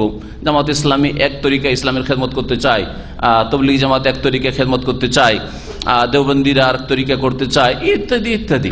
তো এই যে বিভিন্ন তরিকাগুলি রয়েছে বর্তমান যুগে, তাদের জন্য ইয়াজিব শেখ বলছেন যে ফরজ কি আইয়ারুদ্দু আকওয়াল আইম্মাতিহিম, তাদের নেতাদের ইমামদের কথাগুলিকে যেন ফিরিয়ে দেয় কোন দিকে? ইলাল কিতাব ওয়াস সুন্নাহ, কোরআন সুন্নাহর দিকে। তাহলে মাওদুদী সাহেবের কথাগুলিকে কোরআন সুন্নাতে যাচাই করতে হবে। অন্ধ হয়ে আপনি মাওদুদীপন্থী হয়ে যাবেন, এটা জায়েজ নাই। ইলিয়াস সাহেবের কথা, জাকারিয়া সাহেবের কথাকে কোরআন সুন্নাহর দিকে ফিরাইতে হবে। অন্ধ আপনি ইলিয়াসি তবলিগী হয়ে যাবেন, এটা জায়েজ নাই। এইরকমই যে কোনো ক্ষেত্রে নিয়ে নেন। হাকিমুল উম্মত সাহেব বলেছেন, শিরক বলুক আর বিদাত বলুক, হাকিমুল উম্মত সাহেব বলেছেন, সুতরাং ওর দলিল দেখার কি প্রয়োজন রয়েছে? এটা চলবে না আপনার। ফামা ওয়াফাকাহুমা আখাযু বিহি, যেটা কোরআন এবং হাদিসের মুওয়াফিক অনুকূলে সেটা নিয়ে নেবে। ওমা খালাফাহুমা, আর যদি কোরআন হাদিসের বিপরীত হয়, বিরোধী হয়, রাদ্দুহু, তাহলে ছুঁড়ে ফেলে দিতে হবে, রদ করে দিতে হবে, রিজেক্ট করে দিতে হবে, প্রত্যাখ্যান করতে হবে। দুনা তাআসসুবিন আও তাহায়্যুজিন, গোঁড়ামি ছাড়া আর পক্ষপাতিত্ব ছাড়া। আপনি গোঁড়ামি করবেন না, এতদিন মেনে আসলাম আর আমার জন্মই হচ্ছে হানাফি হয়ে, জন্ম হচ্ছে শাফি হয়ে, কেন ছাড়বো এটা? বা আশেপাশে সমস্ত আমার যারা তারা হচ্ছে হানাফি আলেম, তারা হচ্ছে দেওবন্দিয়া তরিকার, তারা হচ্ছে তবলিগ তরিকার, এতদিন রুকুন হয়ে গেছি, সুতরাং কি করে ফিরে আসবো? যদি ভুল স্পষ্ট হয়ে যায় আপনার জন্য ফিরে আসা ফরজ। আপনার উপর যখন কোনো ক্ষেত্রে ভুল স্পষ্ট হয়ে যাবে, যতটা ভুল স্পষ্ট হয়ে ততটা ফিরে আসা ফরজ আপনার জন্য। আমি এত চিল্লা লাগিয়ে ফেলেছি আর ফিরবো কি করে? না, এই গোঁড়ামি আর অন্ধত্ব ইসলামে নেই। কোরআন সুন্নাহর দিকে ফিরে আসতে হবে। ফাইন তানাজাতু ফি শাইইন ফারুদ্দুহু ইলাল্লাহি ওয়া রাসূল ওয়ালা সিয়ামা ফি উমুরিল আকীদা। শেখ বলছেন বিশেষভাবে আকীদার ক্ষেত্রে, বিশ্বাসের ক্ষেত্রে, আকীদার বিষয়ে চিন্তা করুন। আমাদের দেশের প্রচলিত আকীদা আল্লাহ সম্পর্কে, আল্লাহ সর্বত্র বিরাজমান, আর না হয় আল্লাহ কলবে কলবে, মুমিনের কলবে কলবে। আল্লাহ পাক রব্বুল আলামিনের কোরআনে কারীমের কথা যে আল্লাহ হচ্ছেন আর রহমান আলাল আরশি ইস্তাওয়া, আল্লাহ আরশে সমুন্নত। আল্লাহ পাক রব্বুল আলামিনের কাছে দোয়া করার ক্ষেত্রে আমাদের দেশে ভ্রান্ত আকীদা হচ্ছে দুই রকম। আল্লাহ সব ওলিয়া আউলিয়াদেরকে দায়িত্ব দিয়ে ওদের কাছে চাইলে আল্লাহর কাছ থেকে নিয়ে দেয়। সুতরাং জিলানী চিশতির কাছে খুব মন ভরে চাও, যারা বেরলবি কবর পূজারী, তাদের আকীদার বিভ্রান্তি, আকীদার গুমরাহি। আর একদল বলছেন না, আল্লাহ দেবেন, আল্লাহর কাছে চাইতে হবে, তো সরাসরি চেয়ে পাওয়া যাবে না, কি করতে হবে? তাহলে ভায়াতি, ইনডাইরেক্ট চাইতে হবে, নবীর ওসিলাই, হাকিমুল উম্মতের ওসিলাই, বড় পীরের ওসিলাই, বোঝা গেছে, অমুক বুজুর্গের ওসিলাই বা বুজুর্গানের দিনের ওসিলাই, আল্লাহ তুমি বুজুর্গানের দিনের ওসিলাই, গাঙ্গোহী সাহেবের ওসিলাই আমার গুনাহ খাতা মাফ করে দাও। তাহলে এটা আকীদার ভুল, আকীদার গুমরাহি, তাহলে আপনাকে ছাড়তে হবে। শেখ বলছেন ওয়ালা সিয়ামা ফি উমুরিল আকীদা, বিশেষভাবে আকীদার বিষয় যাতে করে আপনার মধ্যে গুমরাহি বিভ্রান্তি না থাকে। ফাইনাল আইম্মাত রাহিমাহুমুল্লাহ, কারণ ইমামগণ, চার ইমাম হন বা অন্যান্য আইম্মায়ে কিরাম, ইউসুনা বিযালিক, এটাই উপদেশ দিয়েছেন, এই উপদেশই দিয়েছেন যে তোমরা কোরআন এবং হাদিস মানবে। খুযু মিন হাইযু আখাযু, তোমরা সেখান থেকে নাও যেখান থেকে অন্যরা নিয়েছে। কোনখান থেকে নিয়েছে? সাহাবীরা কোনখান থেকে ইসলাম নিয়েছেন? কোরআন এবং হাদিস থেকে, কোরআন কারীম থেকে, রাসূলুল্লাহ সাল্লাল্লাহু আলাইহি ওয়াসাল্লামের হাদিস থেকে, ওইখান থেকে না। তাবেঈনরা কোত্থেকে ইসলাম নিয়েছেন? ইমাম আবু হানিফা, শাফি, মালিক, আহমদ কোত্থেকে ইসলাম নিয়েছেন? কোরআন, ওখান থেকে নাও, তাদের কথা থেকে না নিয়ে কোরআন হাদিস থেকে নেওয়ার চেষ্টা করো, কোরআন হাদিসের সাথে মিলিয়ে দেখো তাদের কথা। ওয়াহাযা মাযহাবুহুম জামিয়ান, আর এটাই হচ্ছে সমস্ত ইমামদের মযহাব, আবু হানিফা, শাফি, মালিক, আহমদ সকলের মযহাব হচ্ছে কোরআন এবং হাদিস থেকে নেওয়া আর গোড়ামি করা না করা। ফামান খালাফা যালিকা, সুতরাং কেউ যদি এর বিরোধিতা করে, না না না আমি হানফি থাকবো, আমি শাফিই থাকবো, সব ক্ষেত্রে আমি একটা মযহাব মানতে হবে, মযহাব মানা ফরজ, 130 ফরজের 4 মযহাব 4 ফরজ, 4 মযহাব কয়টা ফরজ হলো? তারা বলছে 4টা ফরজ, আর মানে কয়টা? একটা। তার মানে ইসলামের 4 আনা, মানে ইসলামের 4 আনা মানে। ভারতে একজন প্রখ্যাত আলেম আল্লামা মোহাম্মদ আলী জুনাগড়ি, তার মোহাম্মদিয়া 40টা পুস্তিকা ছিল, এগুলো কিছু কিছু বাংলা অনুবাদ হয়েছে দেশে। তো উনি লিখেছেন যে কারো কাছে যদি 1 টাকা থাকে, দিন ইসলাম হচ্ছে 1 টাকা, 1 টাকা মানে 100 পয়সা, তাই না? 100 পয়সাতে 1 টাকা, আর ওটা যদি 4 ভাগ করে তো সিকি হলো, সিকি মানে 25 পয়সা, 25 পয়সা, 25, তাই না? 4 পচিং সহ তো 25 পয়সা। এখন যদি পুরো দিন ইসলামটাকে হানাফি, শাফি, মালিক, আহমেদ ভাগ করে যদি একটাই মানেন, শুধু বলছি একটা আমি মানি, আপনি কি ভাই? বলছে আমি হানফি। আপনি কি ভাই? বলছে আমি শাফি। আপনি কি? বলছে আমি মালিক। আমি পাক্কা হাম্বলি ছাড়া কিছু বুঝি না। হ্যাঁ, হাদিসের খেলাফ হইল। তাহলে আপনার কাছে 4 আনা ইসলাম আছে, সিকি ইসলাম আছে। আর যারা বলে 4টাকে শ্রদ্ধা সম্মান করে যাচাই বাছাই করি, তারপরে 4টার মধ্যে যে সহি কথাগুলি রয়েছে সবগুলি মানি, তার কাছে 100% ইসলাম আছে ইনশাআল্লাহ। আইম্মায়ে কেরাম এরই উপদেশ দিয়েছেন, ফামান খালাফা যালিকা, সুতরাং আইম্মায়ে কেরামদের এই বিরোধিতা করে বা এই পথের কেউ বিরোধিতা করে আর অন্ধভাবে গোঁড়ামি করে বা কাউকে মানে, ফালাইসা মুত্তাবিআন লাহুম, তাহলে সে ইমামের অনুসারী হলো না, ইমামের অনুসারী হলো না। তাহলে এই জন্যই আমার একটা অনেক পুরাতন আলোচনা, যেটা অডিওতে আছে, প্রকৃত হানাফি, প্রকৃত মযহাবধারী জীবনের প্রতিটি ক্ষেত্রে কোরআন এবং হাদিস মানলে মযহাবধারী হয়। কারণ আইম্মায়ে কেরাম, আবু হানিফা কোরআন হাদিসের চেষ্টা করেছেন, কোরআন হাদিসের আলোকে ফতোয়া দেওয়ার চেষ্টা করেছেন, যেটুকু তার কাছে পৌঁছেনি সেই ক্ষেত্রে হয়তো ভুল হয়েছে। এইরকমই অন্য ইমামরা। ওয়াইন ইনতাসাবা ইলাইহিম, যদিও আপনি নিজেকে সম্পৃক্ত করেন যে আমি হানফি, শাফি, মালিকি, হাম্বলি, অমুক তমুক, তারপরেও আপনি তাদের অনুসারী নন। ওয়াহুয়া মিম্মান ক্বালাল্লাহু ফীহিম, যারা খামাখায় হাদিস কোরআনের বিপরীত মযহাবের দোহাই দিয়ে থাকে, ইমাম সাহেবের দোহাই দিয়ে থাকে, তাদের সম্পর্কেই আল্লাহ এই কথা বলেছেন। কি আয়াতটি শুনেন, ইত্তাখাযু আহবারাহুম ওয়া রুহবানাহুম আরবাবা মিন দুনিল্লাহ, তারা বানিয়ে নিয়েছে, ইত্তাখাযু আহবারাহুম তাদের ধর্মগুরুদেরকে, ওয়া রুহবানাহুম আর তাদের ইবাদতকারীদেরকে, তাদের পুরোহিতদেরকে, আরবাবা মিন দুনিল্লাহ আল্লাহকে বাদ দিয়ে রব। কোরআন এবং হাদিসের বিরুদ্ধে মানে আল্লাহর কথার বিরুদ্ধে, তাই না? কোরআন হাদিসের বিরুদ্ধে মানে কি? কোরআন হাদিসটাই তো আল্লাহর কথা, আল্লাহর আদেশ নিষেধ। তো কোরআন এবং হাদিসের বিরুদ্ধে যদি কেউ মযহাব মানে, তাহলে তারা পুরোহিতদেরকে, ধর্মগুরুদেরকে কি করলো? রব বানিয়ে ফেললো। তাদের কাছ থেকে বিধিবিধান হালাল হারাম নিয়ে নিল, কে বলছে লজ্জা স্থানে সরাসরি হাত গেলে উযু নষ্ট হয়, আর একজন উযু নষ্ট হয় না, দুটাই ঠিক নাকি? 2 জন লোক নামাজ পড়ছে, একজন হচ্ছে হানফি, বলছে লজ্জা স্থান শরীরের একটা অংশ, উযু নষ্ট হয় না। হ্যাঁ, লজ্জা স্থান ছুঁয়ে এসছে, ওর উযু নষ্ট হয়নি, ও নামাজ পড়ছে। আর আরেকজন শাফি, মালিকি, হাম্বলি বলছে লজ্জা স্থানে সরাসরি হাত গেলে উযু নষ্ট হয়ে যাও, তাহলে নষ্ট। তাহলে কোনটা ঠিক? হ্যাঁ, বিনা উযুতে নামাজ হয় কি না? দুটাই ঠিক। বলছে এরও নামাজ। এখন 2 জন একই জামাতে নামাজ পড়ছে, কি ফতোয়া দেবেন বলেন? বলবেন যে 2 জনের নামাজ ঠিক। 2 জনের নামাজ ঠিক না একজনের নামাজ ঠিক? তাহলে আপনাকে চিন্তা করতে হবে। যখন স্পষ্ট হয়েছে, আপনি জানেন না, বুঝেন না, মাসলাটি আপনার জানা ছিল না, সেই ক্ষেত্রে মাফ করবেন। যেমন আপনার যদি খেয়ালে না থাকে যে উজু আমার ভঙ্গ হয়েছে, আপনার ধারণা যে আমার উজু আছে, আসলে বিনা উজুতে নামাজ আল্লাহ অবশ্যই কবুল করে নেবেন, কারণ এর বেশি আপনার ক্ষমতা নেই। আপনার সেন্স বলছে আমার উজু ছিল তো, কিন্তু আপনার মনেই হলো না। হ্যাঁ, মনে হয়ে গেলে পরে আবার নামাজ পুনরায় পড়তে হবে, কিন্তু সারা জিন্দিগিদার কখনো খেয়ালে আসলো না ওই দিনে নামাজটা যে পড়েছিলাম সেই সময় উজু ছিল না, তো নামাজটা কি কবুল হয়নি? নামাজ কবুল হয়নি, তো নামাজ তরককারী হয়েছেন না? কখনো তরককারী না, কারণ আপনার ক্ষমতাতে সাধ্যে এর বেশি কিছু ছিল না, আপনার মনে এটাই আছে যে উজু ছিল। একটা উদাহরণ দিলাম। তো আল্লাহ পাক বলছেন যে এরা আল্লাহকে বাদ দিয়ে এরা এদেরকে রব হিসাবে সাব্যস্ত করেছে বা মেনে নিয়েছে। ওয়াল মাসিহা ইবনে মারইয়াম, এবং এই খ্রিস্টানরা মারিয়াম পুত্র মাসিহকেও রব হিসাবে গ্রহণ করেছে, আল্লাহর পুত্র বানিয়ে দিয়ে। সূরা তাওবা আয়াত নম্বর 31। ফালাইসাতিল আয়াতু খাসসাতুন মিন নাসারা। এখন শুনেন, শেখ বলছেন এই আয়াত সম্পর্কে কথা বলবেন না যে ইত্তাখাযু আহবারাহুম ওয়া রুহবানাহুম আরবাবা মিন দুনিল্লাহ, তারা তাদের পাদরীদেরকে, পুরোহিতদেরকে, ধর্মগুরুদেরকে আল্লাহকে বাদ দিয়ে রব বানিয়ে ফেলেছে। এটা শুধু ইহুদিদের সম্পর্কে বলা হয়েছে, এটা শুধু খ্রিস্টানদের সম্পর্কে বলা হয়েছে। পক্ষান্তরে মুসলিমদের অসুবিধা নাই, হাকিমুল উম্মাতকে ধরে নেন, ইমাম সাহেবকে ধরে নেন, অসুবিধা নাই, যা বলছে সবটাই ঠিক, হ্যাঁ সবটাই মানতে হবে। এটা বড় জুলুম হবে, অবিচার হবে। তারা যদি তাদের ধর্মগুরুদের অন্ধ অনুকরণ করে তাহলে তারা রব বানিয়ে ফেললো কোরআনের ভাষায়, আর আপনি যে আপনার ধর্মগুরুকে অন্ধভাবে মানেন, তো আপনি আবার ইসলামই পালন করলেন না।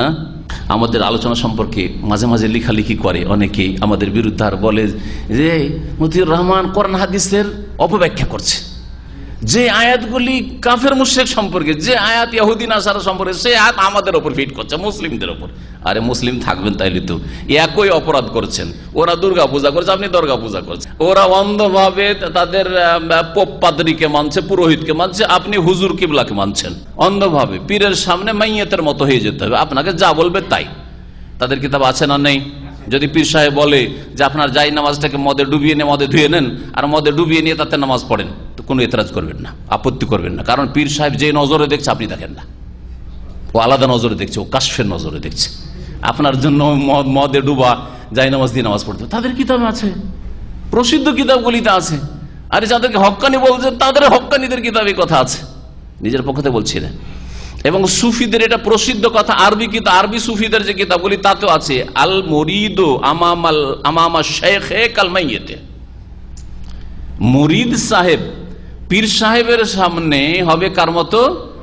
মৃত ব্যক্তির মতো, লাশের মতো। লাশকে গোসল দিতে গিয়ে যেমন করে ইচ্ছা গোসল করে দেন, নাঙ্গা করে দেন, নাই কাপড় রাখেন, উল্টান পাল্টান, যেভাবে করেন। কিছু বলতে পারবে? এই আমার কাপড় খুলবি না, বলতে পারবে? এই মুরিদ পীর সাহেব যা বলবে তাই মানবি, কিচ্ছু বলবি না। হ্যাঁ, যা বলবে তাই মানবি, কিছু বলবি না। যদি বলে যে তোমার বিবিকে রেখে যাও, একটু দম করবো, তুমি বাইরে যাও, চলে যাও, খবরদার কিছু বলবে না, যাও, সে তাবারুক দিচ্ছে। জি, এ তাবারুকের কথা জানি না ভারতে না বাংলাদেশে, গত 2-3 দিনের মধ্যে পড়লাম একটা ঘটনা বাংলাদেশে, না? জি, এ তাবারুক দিতে গিয়ে ও জেনা করে ফেলেছে। ও যাইতে বাইরে যা, স্বামীকে বাইরে পাঠিয়ে দিয়েছে, আর এদিকেও আউযুবিল্লাহ আউযুবিল্লাহ। এসব ধর্মগুরু যারা মন্দিরের ধর্মগুরু, চার্চের ধর্মগুরু, এইরকম মাজারের ধর্মগুরু, এই ব্যবসায়ী করে ওরা। জি, তো বলছে কেন পীর সাহেবের বিরুদ্ধে কিছু বলা যাবে না, উনি যেটা বলছেন সেটা মেনে নিতে হবে। হ্যাঁ, এটাই তো শেখানো হয়েছে, আমাদেরকে তালিম দেওয়া হয়েছে। তো এরকম করলে হবে না? কোরআন হাদিসের কথা মানতে হবে, কোরআন হাদিসের সাথে সাংঘর্ষিক হলে মানতে হবে না তাদের কথা। শেখ এই কথাই বলছেন যে ফালাইসাতিল আয়াতু খাসসাতান বিন নাসারা, এই আয়াত খ্রিস্টানদের সাথে খাস নয় যে শুধু খ্রিস্টানদের উপর ফিট করবেন আর মুসলিমরা সেম অপরাধ করছে বলবেন না না না, এই আয়াতের আওতাভুক্ত ওরা না। তাহলে আমি তারিফ করছি না শেখের কথা বলছি? বলেন। শেখ সালেহুল ফৌজান এখানকার সবচেয়ে বড় আলেম বর্তমানে বলা যেতে পারে, ইলমের দিক থেকে 1 নম্বরে আমার মতে। জি, শেখ ইবনে বাজ রহমতুল্লাহ ইন্তেকালের পরে, শেখ ইবনে উসাইমিন ইন্তেকালের পরে, আল্লামা নাসিরুদ্দিন আলবানীর ইন্তেকালের পরে তাকে 1 নম্বর রাখা যেতে পারে। তিনি এখনো বেঁচে আছেন, তিনি কথা বলছেন। তো আমি তো এই করি না, অপব্যাখ্যা করি না, এটাই হচ্ছে হক, এটা হচ্ছে সত্য কথা যে আয়াতের নাজেল হওয়ার কোন প্রেক্ষাপট থাকতে পারে, বিশেষ শানে নজুল থাকতে পারে, কিন্তু আয়াতের অর্থ ব্যাপক সবার ক্ষেত্রে। যে শিরক করবে তার উপর আল্লাহ পাক জান্নাত হারাম করেছেন। আয়াত নাযিল হয়েছে 1400 বছর আগে, যখন মক্কার মুশরিকরা মূর্তি পূজা করত। তাহলে এই আয়াতকে শুধু মূর্তি পূজকদের সাথে, মক্কার মুশরিকদের সাথে খাস করে দেন না। আর আজকে যদি কেউ শিরক করে বলছেন না না না, এরা এর মধ্যে পড়বে না, বলবেন নাকি? বলবেন ওই যে শিরক মানে শুধু মূর্তি পূজা, শিরক মানে কবর পূজা না, একই কাজ। যেই কাজটি মূর্তির সামনে করা হচ্ছে সেটাই করা হচ্ছে কবরের সামনে। সেজদা সেজদা, ডাকা ডাকা, হরে রামে হরে কৃষ্ণ করে কেউ ডাকছে, আর কেউ ডাকছে গাউসুল আজম মাদদ করে বলছে না না না না, ওইটা আয়াত ওদের উপরে ফিট। আয়াতগুলি সবগুলি কাফের মুশরিক যারা অমুসলিম তাদের উপর ফিট করে দেন। এটাই হচ্ছে আয়াত নাযিল করার উদ্দেশ্য না সমস্ত মানুষের তৌহিদ প্রতিষ্ঠাকারী বানানো, শিরক মুক্ত করার উদ্দেশ্য। শেখ তাই বলছেন এই আয়াত খ্রিস্টানদের সাথে শুধু খাস নয়, বাল তাতানাওয়ালু কুল্লা মান ফাআলা মিসলা ফিলিহিম, বরং যারা খ্রিস্টানদের মতো এইরকমই পুরোহিত পাদ্রী ধর্মগুরুদেরকে তাদের কথাকে আদেশ নিষেধকে অন্ধভাবে মেনে নেবে, তাদের মতো কাজ যারাই করে মুসলিমদের মধ্য থেকে তারাও সেই দলে সামিল হবে, তার মধ্যে সামিল হবে। ফামান খালাফা মা আমার আল্লাহ বিহি ওয়া রাসূলু, আল্লাহ পাক যা নির্দেশ দিয়েছেন, রাসূল যা নির্দেশ দিয়েছেন তার বিপরীত কেউ যদি চলে, বিয়ান হাকামা বাইনান নাস বিগাইরি মা আনজালাল্লাহ, আল্লাহ যা নাজিল করেছেন সে আল্লাহ নাজিল বিধান দিয়ে বিচার না করে, কোরআনে হাদিস দিয়ে বিচার না করে, সে ইমাম সাহেবের কথা দিয়ে বিচার করলো, পীর সাহেবের কথা দিয়ে বিচার করলো, অথবা সমাজপতির কথা দিয়ে বিচার করলো, বা পশ্চিম আইন দিয়ে বিচার করলো,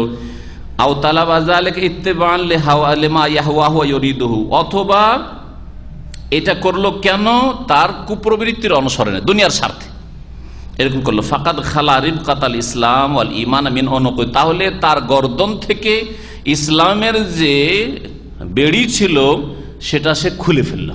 ইসলামের বাঁধন ছিল, অর্থাৎ সে যে মুসলিম ছিল এই ইসলাম থেকে সে বহিষ্কৃত হয়ে গেল। ওয়াইন জামা, যদিও সে ধারণা করে আন্নাহু মুমিন, আমি তো মুসলিম, আমি মুসলিম, কবর মাজারে সেজদা করে, এদিকে 5 ওয়াক্ত নামাজও পড়ে, আর মনে করে আমি তো মুসলিম। বলছেন না, ইসলামকে ছুড়ে ফেলে দিয়েছে, ইসলামের যে বেড়ি ছিল বেড়িকে খুলে ফেলে দিয়েছে। ফাইনাল্লাহ তাআলা আনকারা আলা মান আরাদা যালিক, কারণ যারা এই উদ্দেশ্য করবে তাদের উপর আল্লাহ পাক রব্বুল আলামিন আপত্তি করেছেন বা তাদের কথার খণ্ডন করেছেন। ওয়া আকযাবাহুম ফি জামিহিল ঈমান, যারা ঈমানের দাবিদার অথচ তাগুতের কাছে তারা বিচার নেই, তাদের ঈমানকে আল্লাহ পাক অস্বীকার করেছেন যে তোমাদের ঈমান নেই।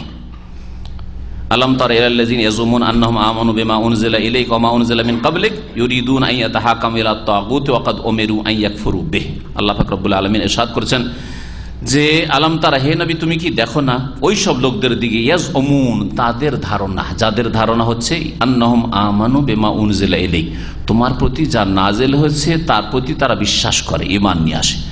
ওয়া মা উনজিলা মিন ক্বাবলিক, আর তোমার পূর্বে যা নাজিল করা হয়েছে তাও বিশ্বাস করে। ইউরিদুনা আন ইয়াতাহাকামু ইলা আত-তাগুত, কিন্তু তারা চায় যে তাগুতের কাছে বিচার নিয়ে যাবে, বিচার চাইতে যাবে কার কাছে? তাগুতের কাছে, মানে মানুষের আইন কানুন কাছে, মানুষের খেয়াল খুশি কথা দিয়ে বিচার করতে চায়। ওয়াকাদ উমিরু আন ইয়াকফুরু বিহি, অথচ তাদেরকে নির্দেশ দেওয়া হয়েছে যে তাগুতের সাথে কুফরি করো, তাগুতকে অস্বীকার করো। যেমন লা ইলাহা ইল্লাল্লাহ পড়া ফরজ, তেমনই তাগুতকে অস্বীকার করা ফরজ। যেমন তাওহীদ প্রতিষ্ঠা করা সবচেয়ে বড় ফরজ, তেমন শিরক থেকে মুক্ত হওয়া সবচেয়ে বড় ফরজ। এটা হচ্ছে পজিটিভ ফরজ, ইতিবাচক ফরজ, ওটা হচ্ছে নেতিবাচক ফরজ, কিন্তু দুটো একই রকমের ফরজ। বরং প্রথমে শিরক মুক্ত হইতে হবে, তারপরে তাওহীদ প্রতিষ্ঠা হবে। এই জন্য আল্লাহ পাক বলেছেন যে ফামান ইয়াকফুর বিত-তাগুত ওয়া ইউমিন বিল্লাহ, যে তাগুতের সাথে কুফরি করলো তাহলে আগে অস্বীকার করেন বাতিলকে, ওয়া ইউমিন বিল্লাহ, তারপর আল্লাহর প্রতি ঈমান নিয়ে আসেন। যেমন বাড়ি ঘর আপনি ডেকোরেশন করতে চাইছেন, অতিথি মেহমান আসবে, কার্পেট সার্পেট বেড বিছাবেন সুন্দর করে, তার আগে ময়লা আবর্জনা আছে ঘরে পরিষ্কার করতে হবে, ক্লিন করতে হবে, তারপরে তখন সেট করেন, না আগে সেট করে নেবেন সবকিছু। এমন কোন বেকুব মহিলা আছে পরিবারে বা ওর স্বামী আছে যে বলে আরে থাকতে দা ধুলোবালি থাকতে যা, আগে সোফাগুলি বিছিয়ে নি, আগে কার্পেটটা বিছিয়ে নি, পরে সাফ করে নেবে? আছে নাকি? এমন কোন মূর্খ চাষি আছে যে ঘাস টাস থাক, আগে বীজ ছিটিয়ে দাও, পরে চাষাবাদ করা যাবে না, আগে আগাছা দূর করবে, আগাছা দূর করবে, তারপরে তখন বীজ ছিটাবে। আল্লাহ পাক রব্বুল আলামিন বলছেন যে তারা চায় যে তাগুতের কাছে বিচার নিয়ে যাবে। ওয়াকাদ উমিরু আন ইয়াকফুরু বিহি, অথচ তাদেরকে নির্দেশ দেওয়া হয়েছে তারা যেন তাগুতের সাথে কুফরি করে, তাগুতকে অস্বীকার করে। ওয়া ইউরিদুশ শাইতানু আন ইউদিল্লাহুম দালালাম বাঈদা, আর শয়তান চায় যে তাদেরকে অনেক দূরে পথভ্রষ্ট করে নিয়ে যাবে। লিমা ফি যিমনি কাওলিহি ইয়াজউমুন মিন্না ফি ঈমানিহিম। আচ্ছা, এই আয়াতে কি করে প্রমাণ পাওয়া গেল যে যারা মানবরচিত বিধান দিয়ে সমস্যার সমাধান করে বা জীবন পরিচালনা করে, যে কোনো জীবনের স্তর হোক, তারা মুমিন নয়? এটা কি করে বোঝা গেল? বলছে ইয়াজউমুন শব্দ থেকে, কোরআনে এই আয়াতে রয়েছে আলাম তারা, হে নবী তুমি কি ওই সব লোকদের দিকে দেখো না, আল্লাযীনা ইয়াজউমুন, যাদের ধারণা যে আন্নাহুম আমানু, তারা ঈমান নিয়ে এসেছে। তাহলে তাদের ধারণাই তারা মুমিন, কিন্তু আল্লাহ পাকের কাছে তারা মুমিন নয়। যেমন আমরা আমাদের ভাষায় বলি, এই লোকটার ধারণা যে নাকি সে আলেম, তার মানে আপনি কি বলতে চাইছেন? আমার ভাষা বুঝেন না? হ্যাঁ, সে আলেম নয়। আরে এর ধারণা যে নাকি বড় আলেম, তার মানে কিছুই না, বড় আলেম নয় কিন্তু দাবি করে যে বড় আলেম, ঠিক কিনা? তো আল্লাহ ওই ভঙ্গিমাতে তো বলছেন যে ওই সব লোককে দেখো না যাদের ধারণা যে তারা মুমিন হয়েছে, কোরআনও বিশ্বাস করে, আগের কিতাব বিশ্বাস করে, অথচ তারা ইউরিদুনা ইয়াতাহাকামু তাগুতের কাছে বিচার নেই, অথচ তাগুতকে অস্বীকার করা ফরজ করা হয়েছে, নির্দেশ দেওয়া হয়েছে আল্লাহর পক্ষ থেকে। শয়তান এদেরকে অনেক দূরে গুমরাহ করে নিয়ে যেতে চায়। চিন্তা করুন তাহলে আল্লাহ পাক রব্বুল আলামিন শাইখ বলছেন তাই যে ইয়াজউমুনে মিন নাফি ঈমানিহিম, তাদের ঈমানকে না করা হয়েছে, নাকচ করা হয়েছে, অস্বীকার করা হয়েছে, তাদের ঈমানের দাবি ভুল ভ্রান্ত দাবি। ফাইন্না ইয়াজউমুন, কারণ ইয়াজউমুন শব্দটি ইন্নামা ইউকালু গালিবান, অধিকাংশ ক্ষেত্রে বলা হয় কখন, লিমানিদ দাবি দাওয়া, কেউ যদি এমন দাবি করে হুয়া ফিহা কাযিব, সেই দাবিতে সে যদি মিথ্যাবাদী হয়, তার দাবি যদি মিথ্যা দাবি হয়, সেই ক্ষেত্রে এর ধারণা হচ্ছে এইরকম বলা হয় লে মুখালাফাতিহি লে মুজিবিহা, কারণ সে যা তার দাবি সেই দাবি পূরণ করে না, সেই জন্য তার বিরোধিতা করার কারণে। ওয়া আমালিহি বিমা ইউনাফিহা, এবং সে এমন কাজ করে যেটা তার পরিপন্থী। ওয়া ইউহাক্কিকু হাযা কাওলুহু ওয়া ক্বাদ উমিরু আন ইয়াকফুরু, অথচ তাদেরকে নির্দেশ দেওয়া হয়েছে কুফরি করে না, তাগুতের সাথে দুটোকে নিয়ে চলতে চায়। কিছু ক্ষেত্রে ইবাদত বন্দী করতে চায়, ইসলামও মানতে চায়, আর তার সাথে সাথে তাগুতের বিচারও নিয়ে চলতে চায়। জাহিলিয়াত রয়েছে আর ইসলাম রয়েছে, দুটো সংমিশ্রণে তারা মুসলিম হয়ে বসবাস করতে চায়, জীবনযাপন করতে চায়। লিআন্নাল কুফরা বিত্তাগুত রুকনুর তাওহীদ, কুফরা তাগুত হবে, আর না হলে আল কুফরা বিত্তাগুত হবে, বা এখানে ছুটে গেছে টাইপে। তাগুতকে অস্বীকার করা তৌহিদের রুকুন। তাওহীদ দেখো, লা ইলাহা ইল্লাল্লাহ কয়টি রুকুন আছে? হ্যাঁ বাচক আর না বাচক। হ্যাঁ, আগে কি আছে? না, লা ইলাহা, অন্যগুলো অস্বীকার করো, এটা হচ্ছে একটা রুকুন, নেগেটিভ একটা রুকুন, আর একটা হচ্ছে পজিটিভ। ইল্লাল্লাহ, এই জন্য কোরআনে কারীমের এমন কোন আয়াত নেই শুধু ইবাদত করো, ওয়াবুদুল্লাহ ওয়ালা তুশরিকু বিহি শাইআ, আল্লাহর ইবাদত করো, তার সাথে শরীক করিও না, ঠিক না? ওয়া কাযা রাব্বুকা আল্লা তা'বুদু ইল্লা ইয়াহু। তো তাওহীদের একটি রুকন হচ্ছে তাগুতের সাথে কুফরি করা, তাগুতকে অস্বীকার করা। কামাফি আয়াতুল বাকারা, যেমন সূরা বাকারার আয়াতে 256 নম্বর আয়াতে, এর আগের আয়াতে, ফাইজ আলাম ইয়াহসুল হাজার রুকুন, এই নাবাচকটা যদি হাসিল না হয়, আপনার মধ্যে না থাকে, লাম ইয়াকুন মুআহিদান, তাহলে আপনি মুআহিদ হতে পারলেন না। কি হলেন? মুশরিক হলেন। আল্লাহর ইবাদত বন্দী করেন আর গায়রুল্লাহর করেন, তাহলে ইবাদতকে ভাগ বন্টন করে দিয়ে কিছু আল্লাহকে দিচ্ছে, কিছু অন্যকে দিচ্ছেন। তাওহীদ হুয়া আসাসুল ঈমান আল্লাযী তাসলুহু বিহি জামিউল আমাল, আর তাওহীদ হচ্ছে ঈমানের মৌলিক বিষয়। ঈমানের মৌলিক বিষয় 6টি, তার মধ্যে 1 নম্বর হচ্ছে তাওহীদ, ঈমান বিল্লাহ। আর ঈমান বিল্লাহতে যে 4টি বিষয় রয়েছে, আল্লাহর অস্তিত্বকে মানা, আল্লাহর রুবুবিয়তকে মানা, আল্লাহর উলুহিয়তকে মানা, আল্লাহ পাকের আসমা সিফাতকে মানা, তাওহীদ প্রতিষ্ঠা করা। তো তাওহীদ হচ্ছে ঈমানের বুনিয়াদী জিনিস, আল্লাযী তাসলুহু বিহি জামিউল আমাল, যার মাধ্যমে সমস্ত আমল ঠিক হতে পারে। ওয়া তাফসুদু বিআদামিহি, আর যদি তাওহীদ না থাকে তো সমস্ত আমল খারাপ হয়ে যাবে, নষ্ট হয়ে যাবে। তাওহীদ নাই, শিরিক করে, নামাজ, যাকাত, রোজা, হজ, ইবাদত, বন্দেগী, উমরা, আর কত যে জিকির, আজকার, দুয়া, কালাম, কোরআন তেলাওয়াত, খতম, কত কি আছে, কোনো কাজে আসবে না। ভিত নেই, এসব কোনো কাজে আসবে না। ওয়াকাদিমনা ইলা মা আমিলু মিন আমালিন ফাজআলনা হাবাআম মানসুরা, ধুলি করার মতো কিয়ামতের দিনে মুশরিকদের ভালো আমলগুলিকে আল্লাহ বিক্ষিপ্ত নিশ্চিহ্ন করে উড়িয়ে দেবেন, আল্লাহ বলেছেন একটি আয়াত। আর এক আয়াতে বলছেন যে এগুলি হচ্ছে ওয়াল্লাযিনা কাফারু আমালুহুম কাসসারাব, মরিচিকার মতো। মরিচিকা পানি মনে করে, হ্যাঁ, দেখনেওয়ালা, কিন্তু আসলে পানি নয়, হচ্ছে বালির চর। কামা আন্না যালিকা বায়্যানুন ফি কওলি, যেমন এটা স্পষ্ট হয়েছে আল্লাহ পাকের এই আয়াতেও। আরেকটি আয়াত দেখেন, ফামান ইয়াকফুর বিত তাগুত, যে তাগুতকে অস্বীকার করলো, ওয়া ইউমিন বিল্লাহ, আর আল্লাহর প্রতি ঈমান নিয়ে আসলো। তাহলে আগে নাবাচক বলা হয়েছে, তারপরে হ্যাঁবাচক বলা হয়েছে। ফাকাদ ইসতামসাকা বিল উরওয়াতিল উসকা, যে তাগুতকে অস্বীকার করলো আর আল্লাহর প্রতি ঈমান নিয়ে আসলো, সেই ব্যক্তি মজবুত রশিকে শক্ত করে ধারণ করলো। ইসতামসাকা, শক্ত করে ধারণ করলো, বিল উরওয়া আল উসকা, মজবুত রশিকে। মজবুত হাতুলকে। কারণ তাগুতের কাছে বিচার নেওয়া হচ্ছে তার প্রতি বিশ্বাস করা। মানবরচিত বিধান দিয়ে আপনি বিচার নিচ্ছেন, তার মানে তার প্রতি বিশ্বাস করেন। ওর উল্টো দিকে হচ্ছে কোরআনে বা হাদিসের বিধান, আসমানি বিধান। মানে যেই ব্যক্তি মানবরচিত বিধান দিয়ে বিচার করে তার হুকুম কি, সে মুসলিম না কাফের না ফাসেক, এই হুকুমটা আসবে। তার আগে পর্যন্ত এর সাথে সম্পৃক্ত কথাগুলি শেষ করে দিই। ওয়া নাফাল ঈমান আম্মাল্লাম ইয়াহকুম বিমা আনজালাল্লাহ, আর যারা আল্লাহ নাযিলকৃত বিধান দিয়ে বিচার করে না, তাদের ঈমানকে আল্লাহ না করেছেন, এদের ঈমান নেই। ইয়াদুল্লু বা ওয়ানাফিউল ঈমান, ঈমানকে না করা ওই সব লোকদের থেকে যারা মানবরচিত বিধান দিয়ে বিচার করে বা আল্লাহ নাযিলকৃত বিধান দিয়ে বিচার করে না, তাদের ইয়াদুল্লু প্রমাণ করে আলা আন্না তাহকিম শারঈল্লাহ ঈমানুন ওয়া আকীদা, আল্লাহর শরীয়তের কাছে বিচার নেওয়া, কোরআন এবং হাদিসের কাছে বিচার নেওয়া হচ্ছে ঈমান, এটা হচ্ছে আকীদা, এটি হচ্ছে ইবাদাতুন লিল্লাহ, আল্লাহর ইবাদত। আমি শুরুতে ভূমিকাতে বলেছি যে এটা ইবাদত মনে করবেন, আপনি ইবাদত মনে করবেন। তাহলে জেনাকারী শাস্তি দেওয়া হচ্ছে, এটা ইবাদত, কিন্তু শুধু নামাজটা ইবাদত নয়। কিসাস, গর্দন ওড়ানো হচ্ছে, ইবাদত এটি। ওয়ালাকুম ফিল কিসাসে হায়াতুন, আল্লাহ বলছেন কিসাসে তোমাদের প্রাণ রয়েছে। একটা লোককে মারলেন তো একটা কমিয়ে দিলেন দুনিয়া থেকে লোক, আর আল্লাহ বলছেন ওতে প্রাণ রয়েছে। কি অর্থ? অসংখ্য মানুষ, একটা লোককে হত্যা করলে দণ্ডবিধানে শাস্তিমূলক কি হবে, এইরকম যারা খুনি প্রকৃতির লোক, লাখ লাখ মানুষ সতর্ক সাবধান হয়ে যাবে যে রে দেশে কিন্তু কাউকে খুন করলে শাস্তি হচ্ছে মৃত্যুদণ্ড, সুতরাং গলা চলে যাবে, আর কেউ হত্যা করবে না। আর যদি এই ভয় না থাকে, বেটাকে খাবো, বেটাকে মারবো, 10 বছর জেল খাটবো, বলেন আমাদের দেশের লোকেরা। সৌদি আরবে বলুক তো, সৌদি আরবে বলুক তো, হাজারে একটা খুঁজে 50,000 লাখে একটা খুঁজে পাবেন না আপনি যে বলবে এই কথা যে বেটাকে মারবো, আমিও খুন হব, আমিও কেসাসে যাবো, এই কথা বলা লোক পাবেন। কিন্তু মেরে 5 বছর জেল খাটবো, অসুবিধা নেই, যত টাকা লাগে মার ওকে। মানবরচিত বিধানের ফল আল্লাহর শরীয়তের বাস্তবায়ন করা, ঈমান, আকীদা, ইবাদত। ইয়াজিবু আন ইয়াদিনা বিহাল মুসলিম, মুসলিমের জন্য ফরজ যে এটাকে দিন মনে করে, এটা ইবাদত মনে করে।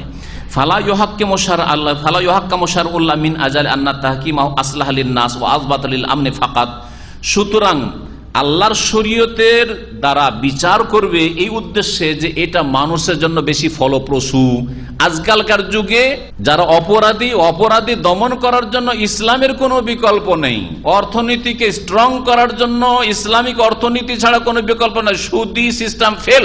যেমন অনেক বিচক্ষণ রাজা, অর্থনীতির বিদ, তারা ইহুদি নাসারা, তারাও বলেছে যে ইসলামী অর্থনীতির কোনো বিকল্প নেই। যখন আমেরিকায় যে অর্থনীতির ধস নামে কয়েক বছর আগে, 1-2 বছর আগেরই ঘটনা তো এটা, তো তখন তারা অনেকেই কথা বলেছে। তো এটা কিসের জন্য বলেছে? যে আল্লাহর প্রতি ঈমান আছে, আল্লাহর বিধানে ঈমান আছে। কিসের জন্য বলেছে? মানুষের জন্য ফলপ্রসূ, কল্যাণকর এটা। তো যদি যেমন গান্ধীজি বলেছিলেন যে ভারত যদি ইংরেজদের থেকে স্বাধীন করতে পারি তো উমরের মতো দেশ চালাবো। কোন সেন্সে তিনি বলেছিলেন? কথা তো ভালো বলেছেন, কিন্তু তার সেন্স আর আমার সেন্সে পার্থক্য আছে, একজন মুসলিমের সেন্সে পার্থক্য আছে। তার ঈমান আর আমারই, তার বিশ্বাস আর আমার বিশ্বাসে পার্থক্য, আসমান জমির পার্থক্য রয়েছে। আমি এটাকে ঈমান মনে করি, আকীদা মনে করি, ইবাদত মনে করি একজন মুসলিম হিসাবে। আর তিনি এটাকে মনে করেছেন যে এটা দেশের জন্য কল্যাণকর, জনগণের জন্য কল্যাণকর, শাসক গোষ্ঠীর জন্য কল্যাণকর, যে উমরের মতো দেশ যদি পরিচালনা করা হয় দেশে শান্তি নেমে আসবে, জি, নিরাপত্তা কায়েম হবে। তাই বলছেন যে শেখ যে আল্লাহর শরীয়তকে পালন করবেন আপনি এই জন্য যে আল্লাহর শরীয়ত পালন করলে কি হবে, আসলাহুল নাস, মানুষের জন্য এটা উপযুক্ত বা ফলপ্রসূ বেশি, ও আযবাতুল আমনে ফাকাত, আর সবচেয়ে বেশি নিরাপত্তা এতে রয়েছে। এই জন্য যে দেশের নিরাপত্তা কায়েম করার জন্য চোরের হাত কাটা ছাড়া কোনো উপায় নেই, চোর অনেক বেড়ে গেছে। দেশের নিরাপত্তা বহাল রাখার জন্য খুনিকে খুন করা জরুরি হয়ে গেছে, তাহলে দেশের নিরাপত্তার জন্য, মানুষের নিরাপত্তার জন্য। এই জন্য এইসব মানবরচিত বিধান দিয়ে পরিচালিত দেশগুলিতে যদি বড় বড় নেতা খুন করা হয় তো তার শাস্তিতে ফাঁসি হয়, কিন্তু গরিবকে খুন করা হলে 2-4 মাসও জেল হয় না, জামিনে চলে আসে বেরিয়ে। কিন্তু আল্লাহ পাকের দিনে সৌদি আরবে যদি খুন করেন বড় থেকে বড় ব্যক্তিকে এখানকার, আর একটা যদি গরিব বিদেশি ক্লিনার 300 টাকা বেতন, 250 টাকা বেতন, রাস্তায় ক্লিন করে ওকেও যদি খুন করে, তো কুতিবা আলাইকুমুল কিসাসের বাস্তবায়ন হয়। তোমাদের কিসাসকে ফরজ করা হয়েছে, ছোটকে মারো আর বড়কে মারো, গরিবকে মারো আর আমিরকে মারো। কুতিবা আলাইকুমুল কিসাসু ফিল কাতলা। শান্তি কায়েম আছে। এই জন্য দুনিয়ার ফায়দার জন্য শুধু ইসলাম দিয়ে বিচার করবেন না। ফাইন্না বাদান নাস ইউরাক্কিজু আলা হাযাল জানিব। শাইখ বলছেন কিছু কিছু লোকেরা আছে এই বিষয়টার গুরুত্ব দেয় যে ইসলামী দণ্ডবিধান মানুষের জন্য কল্যাণকর, দেশের নিরাপত্তার ক্ষেত্রে আজকালকার যুগে জরুরি হয়ে গেছে। এটা ওয়ায়ানসাল জানেবাল আউয়াল, প্রথম দিকটাকে ভুলে যায়, ঈমান, আকীদা, ইবাদত, এগুলো এটা ভুলে যায়, ওইসব সেন্স নেই।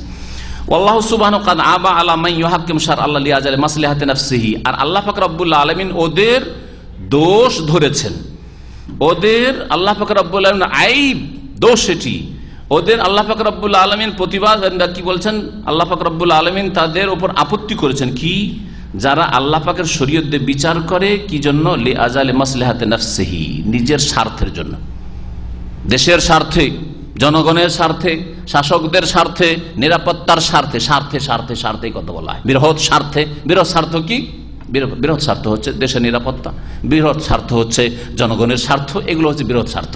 আর আমাদের বৃহৎ স্বার্থ ঈমান, আমাদের বৃহৎ স্বার্থ হচ্ছে আকীদার হেফাজত করা, আমাদের বৃহৎ স্বার্থ হচ্ছে আল্লাহর ইবাদত বন্দেগী করা, আমাদের বৃহৎ স্বার্থ হচ্ছে দুনিয়াতে আল্লাহ পাকের বিধান কায়েম করে জান্নাত লাভ করা, জাহান্নাম থেকে বাঁচা। পাক রব্বুল আলামিন ওই সব লোকদের দোষ ধরেছেন যারা দুনিয়ার স্বার্থে আল্লাহর শরীয়ত দিয়ে বিচার করে, মিন দুনি তাআব্বুদি লিল্লাহি তাআলা, কিন্তু তাতে আল্লাহ পাকের ইবাদত তাদের উদ্দেশ্য থাকে না। ফাকালা সুবহানাহু ওয়া তাআলা, আল্লাহ পাক ইরশাদ করেছেন তাদের সম্পর্কে, ওয়াইজা দু ইলাল্লাহি ওয়া রাসূলিহি, যখন তাদেরকে আল্লাহর দিকে ডাকা হয় আর তার রাসূলের দিকে ডাকা হয়, যে আল্লাহর কাছে বিচার নাও কোরআন থেকে, আর রাসূলের কাছে বিচার নাও মানে হাদিস থেকে, লিয়াহকুমা বাইনহুম, যাতে করে রাসূলুল্লাহ সাল্লাল্লাহু আলাইহি ওয়াসাল্লাম তাদের বিচার করে দেন, ফয়সালা করে দেন। ইযা ফারিকুম মিনহুম মুরিজুন, তখন একটা দল বিমুখ হয়ে চলে যায়, মুনাফিকরা রাসূলুল্লাহ সাল্লাল্লাহু আলাইহি ওয়াসাল্লামের কাছে বিচার নিয়ে আসতে চাইতো না, কারণ রাসূলুল্লাহ সাল্লাল্লাহু আলাইহি ওয়াসাল্লামের কাছে বিচার নিয়ে গেলে তো কোরআন হাদিস দিয়ে বিচার করতে বিশ্বাস নেই, সেই জন্য আসতে চাইতো না। এটা মুমিন মুসলিম করতো না, কিন্তু মুসলিমদের যারা মুনাফিক কপট তারা করতো। ওয়াইয়াকুন লাহুমুল হক, কখন আসতে চাইতো না নবী সাল্লাল্লাহু আলাইহি ওয়াসাল্লামের কাছে বিচার নিত, যখন দেখতো যে হেরে যাবো বিচারে। যদি নবীর কাছে বিচার নিতে যায় তাহলে কি হয়ে যাবে, যে আমার বিরোধী আছে সে জিতে যাবে আর আমি এতে কেসে হেরে যাব। ওয়াইয়াকুন লাহুমুল হক, আর তাদের যদি প্রাপ্য থাকতো যে এতে নবীর কাছে বিচার যদি নেই তো জিতে যাওয়া, যখন এই স্বার্থ থাকতো, ইয়াতু ইলাইহি মুযইনিন, তখন অনগত হয়ে রাসূলুল্লাহ সাল্লাল্লাহু আলাইহি ওয়াসাল্লামের কাছে ছুটে আসতো। ইয়াতু ইলাইহি মানে ইলা নবী, নবীর কাছে দৌড় দিয়ে আসতো, কোরআন এবং হাদিসের বিচার দণ্ডবিধান কায়েম করো, কারণ দেশে ক্রাইম বেড়ে গেছে, সেই জন্য ছুটে আসছে। তাহলে কোন সব দুনিয়ার স্বার্থ পেয়ে যাবে, নিরাপত্তা কায়েম হবে, দুনিয়ার লাভগুলি হবে, কিন্তু না আল্লাহ সন্তুষ্টি হবে, না আল্লাহ পাকের ইবাদত হবে, না আখিরাতে কিছু পাবে, না জান্নাত পাবে। ফাহুম লা ইয়াহতামুনা ইল্লা বিমা ইয়াহউন। সুতরাং এই শ্রেণীর লোক যারা দুনিয়াদার, দুনিয়ার স্বার্থ যাদের বড়, তাদের প্রবৃত্তি যা বলে তারা গুরুত্ব দিয়ে থাকে, মানে দুনিয়ার স্বার্থটাকে গুরুত্ব দিয়ে থাকে। ওমা খালাফা হাওয়াহুম, তাদের মনের উল্টা যা কিছু হয়ে থাকে, আরাজু আনহু, তা থেকে তারা বিমুখ হয়ে যায়। লিআন্নাহুম লা ইয়াতাআব্বাদুনা লিল্লাহ বিত্তাহাকুম ইলা রাসূলিহি সাল্লাল্লাহু আলাইহি ওয়াসাল্লাম, কারণ তারা রাসূলুল্লাহ সাল্লাল্লাহু আলাইহি ওয়াসাল্লামের কাছে বিচার চেয়ে বা বিচার নিয়ে তারা আল্লাহর ইবাদত করতে চায় না, আল্লাহর ইবাদত উদ্দেশ্য নয়। এখানে আমাদের আজকের 10 মানবরচিত বিধান সম্পর্কে শেষ হলো। আর সামনের সপ্তাহে ইনশাআল্লাহ তাআলা হুকম মান হাকামা বিগাইরি মা আনজালাল্লাহ, কেউ যদি মানবরচিত বিধান দিয়ে বিচার করে তার হুকুম কি, সে মুসলিম থাকবে না থাকবে না, আর মুসলিম থাকে তো কোন অবস্থায় থাকবে, বিভিন্ন অবস্থাগুলি রয়েছে। ইনশাআল্লাহ তাআলা আল্লাহ পাক যদি হায়াত রাখেন, সহি সালামত রাখেন, তো এই দার্স ইনশাআল্লাহ আগামী সপ্তাহে কমপ্লিট করা হবে। ওয়া সাল্লাল্লাহু আলা নবিয়ানা মুহাম্মদ ওয়া আলা আলিহি ওয়া সাহবিহি আজমাইন। সাধারণ মানুষ কোরআন এবং হাদিসের উপর আমল কি করে করবে? সাধারণ মানুষ যতটা শিখতে পেরেছে ততটা কোরআন এবং হাদিসের উপর আমল করবে, কিন্তু ভালো আলেম যারা কোরআন সুন্নাহ আলেম তাদের পরামর্শ ভিত্তিক, তাদের দিক নির্দেশনা ভিত্তিক। এমন নয় যে হাদিসের তরজা পড়ে আমল শুরু করে দেবে, কারণ জানো না যে এই হাদিসের সাথে আরো কিছু সংযোজন অন্য আরেকটা হাদিস আছে নাকি, যে এটা সংক্ষেপে এর ব্যাখ্যা অন্য হাদিস আছে, অথবা এই হাদিস মানসুখ না নাসিখ এটা জানেন না। সুতরাং যদি জেনে নাই তাহলে হাদিস পর আমল করবে সরাসরি, আর যদি না জানতে পারে তাহলে ভালো আলেম যারা কোরআন সুন্নাহর যারা দলিলগুলি সবগুলি সামনে রেখে বলতে পারবে, এইটুকু আস্থা বিশ্বাস আছে, তাদের অনুসরণ করবে, জীবিতদের অনুসরণ করবে, জীবিত ভালো আলেমের কাছে ফতোয়া নেবে, দিক নির্দেশনা দেবেন ওলামারা, জীবিতরা দিক নির্দেশনা আর নেবে তাদের কাছ থেকে। পক্ষান্তর এই তরিকা যে একজন মানুষ 1000 বছর আগে ইন্তেকাল করেছেন, তার দোহাই পেড়ে সবকিছু ভুল ভাল মেনে চলছেন, এটা তরিকা না। তারপরে জীবিত আলেমদের মধ্যে একজনের সব কথা মানবেন, এটাও ভুল, কারণ তার ফতোয়াতে ভুল হইতে পারে। সুতরাং আপনার যদি চোখ থাকে এতটুকু বুঝার, বা কেউ যদি আপনাকে দর্শায় দেয়, দেখিয়ে দিল যে আপনি যে মানছেন না এই মাসলাটা অমুক সাহেবের ফতোয়া, তো না অমুক আলেম এই ফতোয়া দিয়েছেন, এর চাইতে ওনার দলিল মজবুত, হ্যাঁ, যদি এটা আপনার উপর স্পষ্ট হয়ে যায়, তখন আপনাকে সেখান থেকে আবার যতই আপনি তাকে ভক্তি করেন, ভক্তি আপন জায়গায় থাক, কিন্তু কথা হচ্ছে যে আপনার ওর চাইতে বড় ভক্তি কোরআন হাদিসের আছে। মানুষের ভক্তির চাইতে বড় ভক্তি হইতে হবে আল্লাহ এবং রসুলের কথার ভক্তি। অস্তিত্বটা তাওহীদ না, আল্লাহর অস্তিত্ব, ঈমান বিল্লাহ। ঈমানের যে 6টা রুকুন আছে, তার একটা হচ্ছে আল্লাহর প্রতি ঈমান। আল্লাহর প্রতি ঈমান কমপ্লিট করার জন্য 4টি বিষয় লাগবে, 4টা তাওহীদ না। তার মধ্যে একটা হচ্ছে আল্লাহর অস্তিত্বকে মানা। নাস্তিক হলে সে কাফের, নাস্তিক নয় আস্তিক হলো কিন্তু মুশরিক, রুবুবিয়াতে শিরক করে বা উলুহিয়াতে শিরক করে, আসমা সিফাতে গুমরাহি রয়েছে, তাহলে মুসলিম হবে না। এই জন্য এই 4টি জিনিস যদি একজন মুসলিমের মধ্যে থাকে, 4টি বিষয়, তাহলে সে মুওয়াহহিদ হতে পারবে, মুমিন বিল্লাহ হতে পারবে। সাল্লাল্লাহু আলা নবিয়িনা মুহাম্মদ ওয়া আলা আলিহি ওয়া সাহবিহি আজমাইন। সুবহানাকাল্লাহুম্মা ওয়া বিহামদিকা আশহাদু আল্লা ইলাহা ইল্লা আনতা আস্তাগফিরুকা ওয়া আতুবু